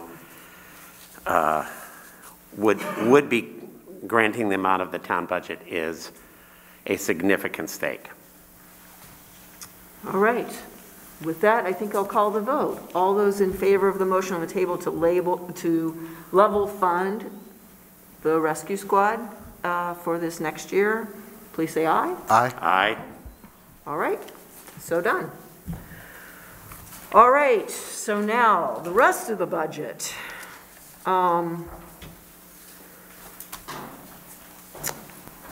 It's tough. Some questions that we had, some discussion that we had from Monday evening's meeting that just wanted to go back to a little bit. One was, I guess, the requests that were made. One was to add additional staffing for the highway department, and also to look at the mechanic position. I'm personally not seeing where we can possibly find money for 2 more positions. I do think the idea of looking at whether we could at least meet a level if we move some of the functions of a mechanic in-house. If that could be done, I think it's worth doing that analysis. We are actively exploring that and focused really on the mechanic's position as a means of, if not saving a lot of money, breaking even, but bringing a lot of our repairs in-house, I think would be more efficient. It also would give us an opportunity to look at buildings and grounds vehicles, police vehicles as well. So there might be some savings in the long run if in fact we could do that. So we're actively pursuing that. At this time, I'm not of a mind to look for additional personnel in the highway department. We We have a very, very, very good staff, very talented staff. They are aging, as most of us are, but we have not had problems to this point replacing people who either retire or leave us for some other reason. And we're not seeing that problem that a lot of towns are seeing, being unable to find CDL drivers so they can operate the big trucks. So it would take a lot more discussion and investigation on my part to be able to sit here and recommend additional staffing at this time. Okay. I just also want to bring up the police department's request for more overtime. And Stuart, I think, could you talk a little bit about how the salary line versus the overtime line? Yes, and and how that I've works? had additional conversations with the chief. There's two things in play in his request. One is the issue of short staffing and whether or not that creates an overtime demand. And then the second is he's had some recent conversations with the new director of the BBC, and there is some talk about multiple events on an annual basis, increasing the number of events in the downtown, thereby generating a greater lively atmosphere for the folks' quality of life issues as well as for the businesses in the downtown. And as you know, with Mayfest and Fallapalooza, we do not charge the BBC for extra police. We used to, and the select board said, please don't do that. So there's a consequence if in fact we're going to continue that process, where the BBC increases the number of events it has, and yet we're not increasing the number of staff that we have, or their ability to cover events, or to be compensated for that coverage. That's the first issue. The second issue, the one that I talked with Jeannie about, is that if in fact we are short-staffed, and we are at the present time down 3, we have 4 who we recently hired. 3 are going to complete the academy this year. The 4th will be starting the academy, I believe, in February, the 2nd level, and be available to us by year end. So we'll be going into July 1, unless we suddenly find 3 additional personnel, down 3. The salaries are budgeted as if we are at full staff. Right. So if in fact we go into the budget year down 3, and we do find there's a need for more overtime, the salary line may provide us ample cushion to cover that increased cost of overtime, at least until we're fully staffed. But that's kind of a direct line approach. But if we find that the demands for police services without being compensated increase, that may go out the window. All right, well, and so it sounds like that is something we should think again. My memory of deciding not to charge for policing during Mayfest is when it was a free event, and in a sense, the DID, what the BBC was paid through the DID tax ended up, we would need to increase that for them to give the town back. Yeah, essentially it was coming back at us. Yeah. Yeah. Yeah. Okay, all right, so that's helpful. So the overtime, there is money in the salary line that could be moved to overtime. If in fact we stay short-staffed and things remain the same, I think we have sufficient dollars in the budget to cover any increase in overtime that might come our way due to initial short-staffing. You may have just asked this question. I was writing and I didn't hear you, but I was just thinking specifically for Mayfest and other events that require coverage by the police department, has BBC considered increasing the fees for the vendors to help offset that? I mean, that's one way to. Yeah, I haven't had those conversations. Okay, maybe something they should consider. So, I mean, those are things that if in fact the BBC is looking at becoming that much more active with regard to events, that's something that we need to talk about. Yeah, okay. Is whether or not we go back to compensation. Thank you. Okay, that's great. Go ahead. Just for my clarification, so Stu, it was what I was thinking about as well in terms of the overtime issue. Does that, I couldn't remember and I can't reach it quick enough. Does that change the budgetary line for overtime for the police department? Or in other words, was the request for more overtime baked into the budget that we received, or was that an on top of? No. Okay, so there's no real change. To me that he was going to ask for more money. Right. When he submitted his request, the finance director and I did our usual analysis of where we have been over the last several years. Right. In comparison to the salary budget. And we suggested 200 and some odd thousand. The chief came back to us and said, can we increase that? And we did. We went to 209,000.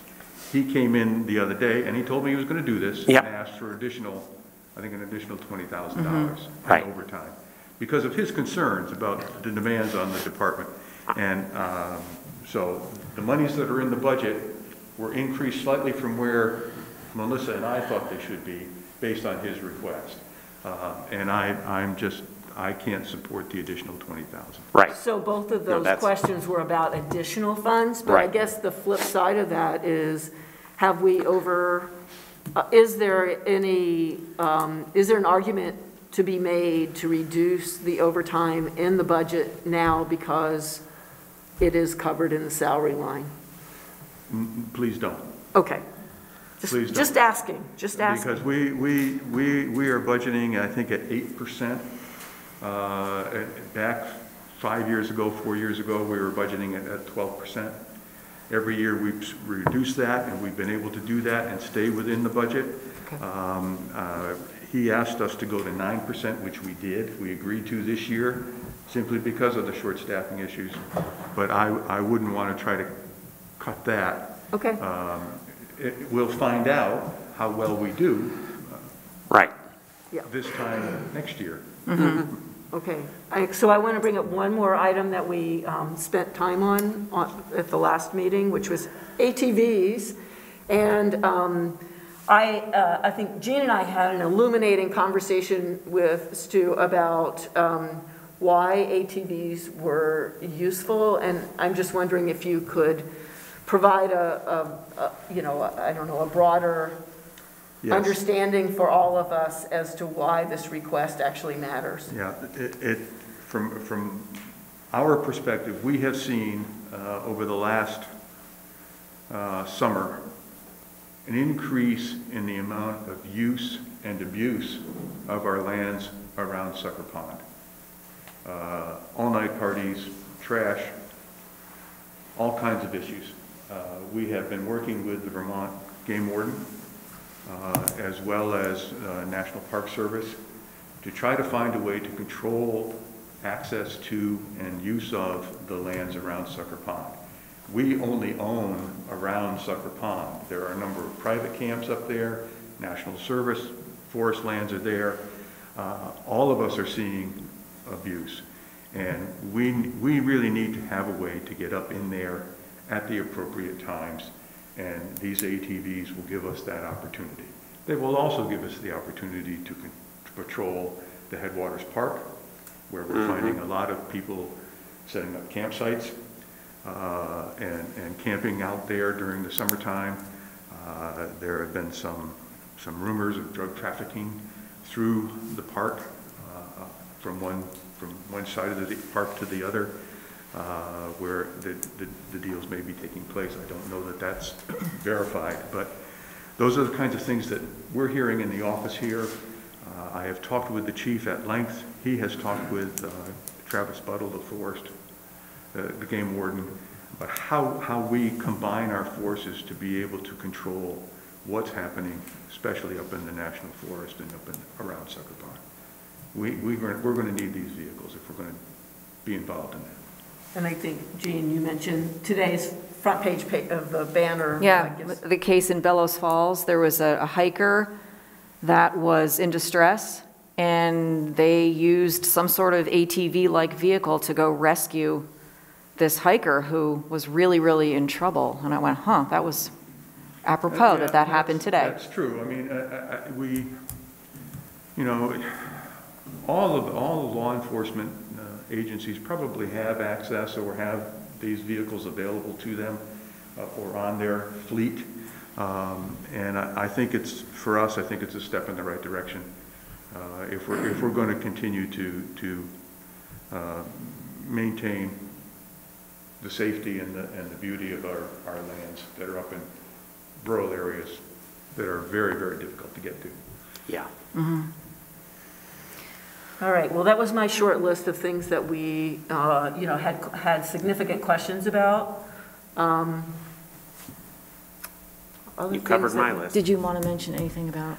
Well, so I think Gary had provided some general, you know, guidelines, questions, concerns, and I think, you know, one of his concerns is just whether we can, you know, a 5% increase, whether there are places that we can reduce the increase. And it is clear that, you know, there, like you raised, Stu, you raised two questions both around, you know, whether there might be ARPA or infrastructure funding that is not included, you know, that would help out with this budget, and also about the increase in the grand list, the potential increase in the grand list, right, which we've seen in the past. You know, I think this is a really difficult budget for us, and it does seem like you've done an amazing job of trimming every spot that could be trimmed. It's been an incredibly difficult year, mostly due to materials costs. The impact that inflation has had just over the last 4 months has been incredible. And, you know, Art talked a little bit about it and trying to get their vehicles. You know what we've gone through with the ladder truck. You know, these kinds of things are hitting us from all sides. I remind you that the budget is up just under 4%. The tax rate is the one that's impacted, and that's the variable. We don't know what the grand list will be. We're anticipating at least a 1%. And maybe I should say just about 1%, because I don't want to put words in the chief lister's mouth. But if we do see a 1% increase, the tax rate impact would lower that by a penny. So we would see a decrease in the amount of the tax rate. The highway fund does not include at this time any grant funds that may be available to us. RJ kind of hedged on the Class 2 paving projects because the roads he selected are not Class 2.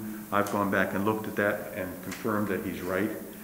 We don't have any Class 2 paving projects scheduled for the coming year, but there may be infrastructure funds, bridge and culvert that we might be able to do some things that would bring revenue to us and reduce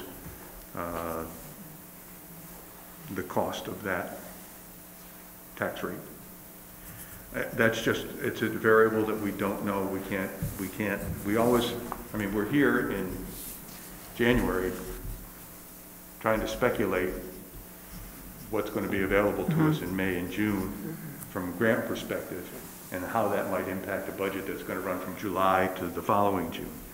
I think it's a pretty amazing thing that we tried to do here. Collectively.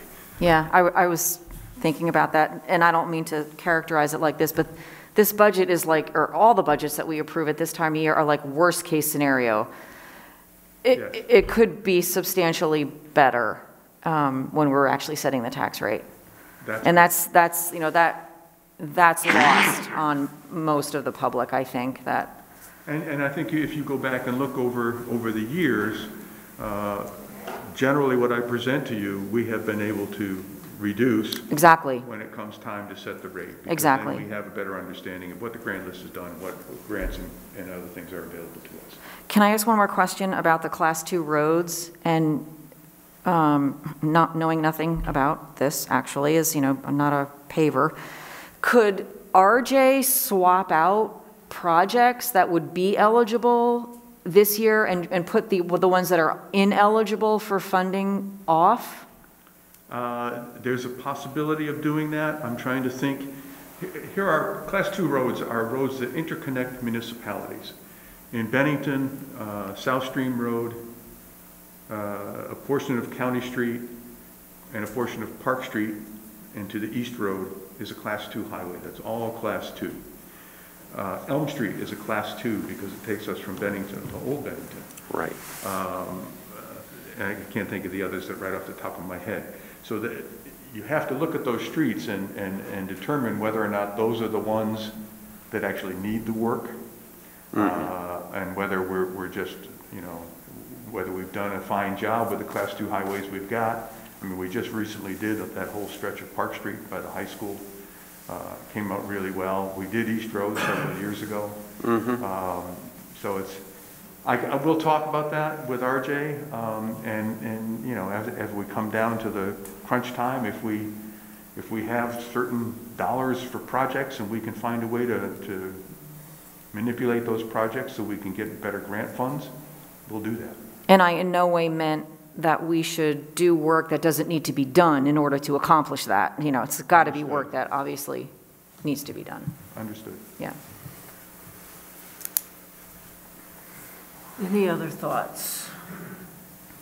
So Stu, what is it, so at this point, what do we need to do for you to? This, well, I'll take this as the final budget. We'll get together with our finance director, make the calculation on what the impacts are, assuming that the agencies will all pass, and we'll be able to talk about that on the 24th. We'll come back to you with the warning that'll have those funds all broken out, and on the 24th you would vote to adopt the budget and approve the warning. Yeah. So we're not asking you to approve the budget now because we've got to go back and fine tune what we've gone through today and last Monday, but 24th we'll ask you to approve the budget and sign the right. Okay. Okay. All right, and so we do want to ask Melissa if she has any comments that she'd like to make at this time. Thank you, but no. Just wanted to give you an opportunity. I appreciate that, thank you. Want to talk about depreciation? No, just kidding. Well, I think that's pretty self-explanatory. All right, so we have no other business for today then, yes? Yes. Yeah. All right. So then I would will- move that we adjourn. All in favor, please say aye. Aye. All right, thank you all.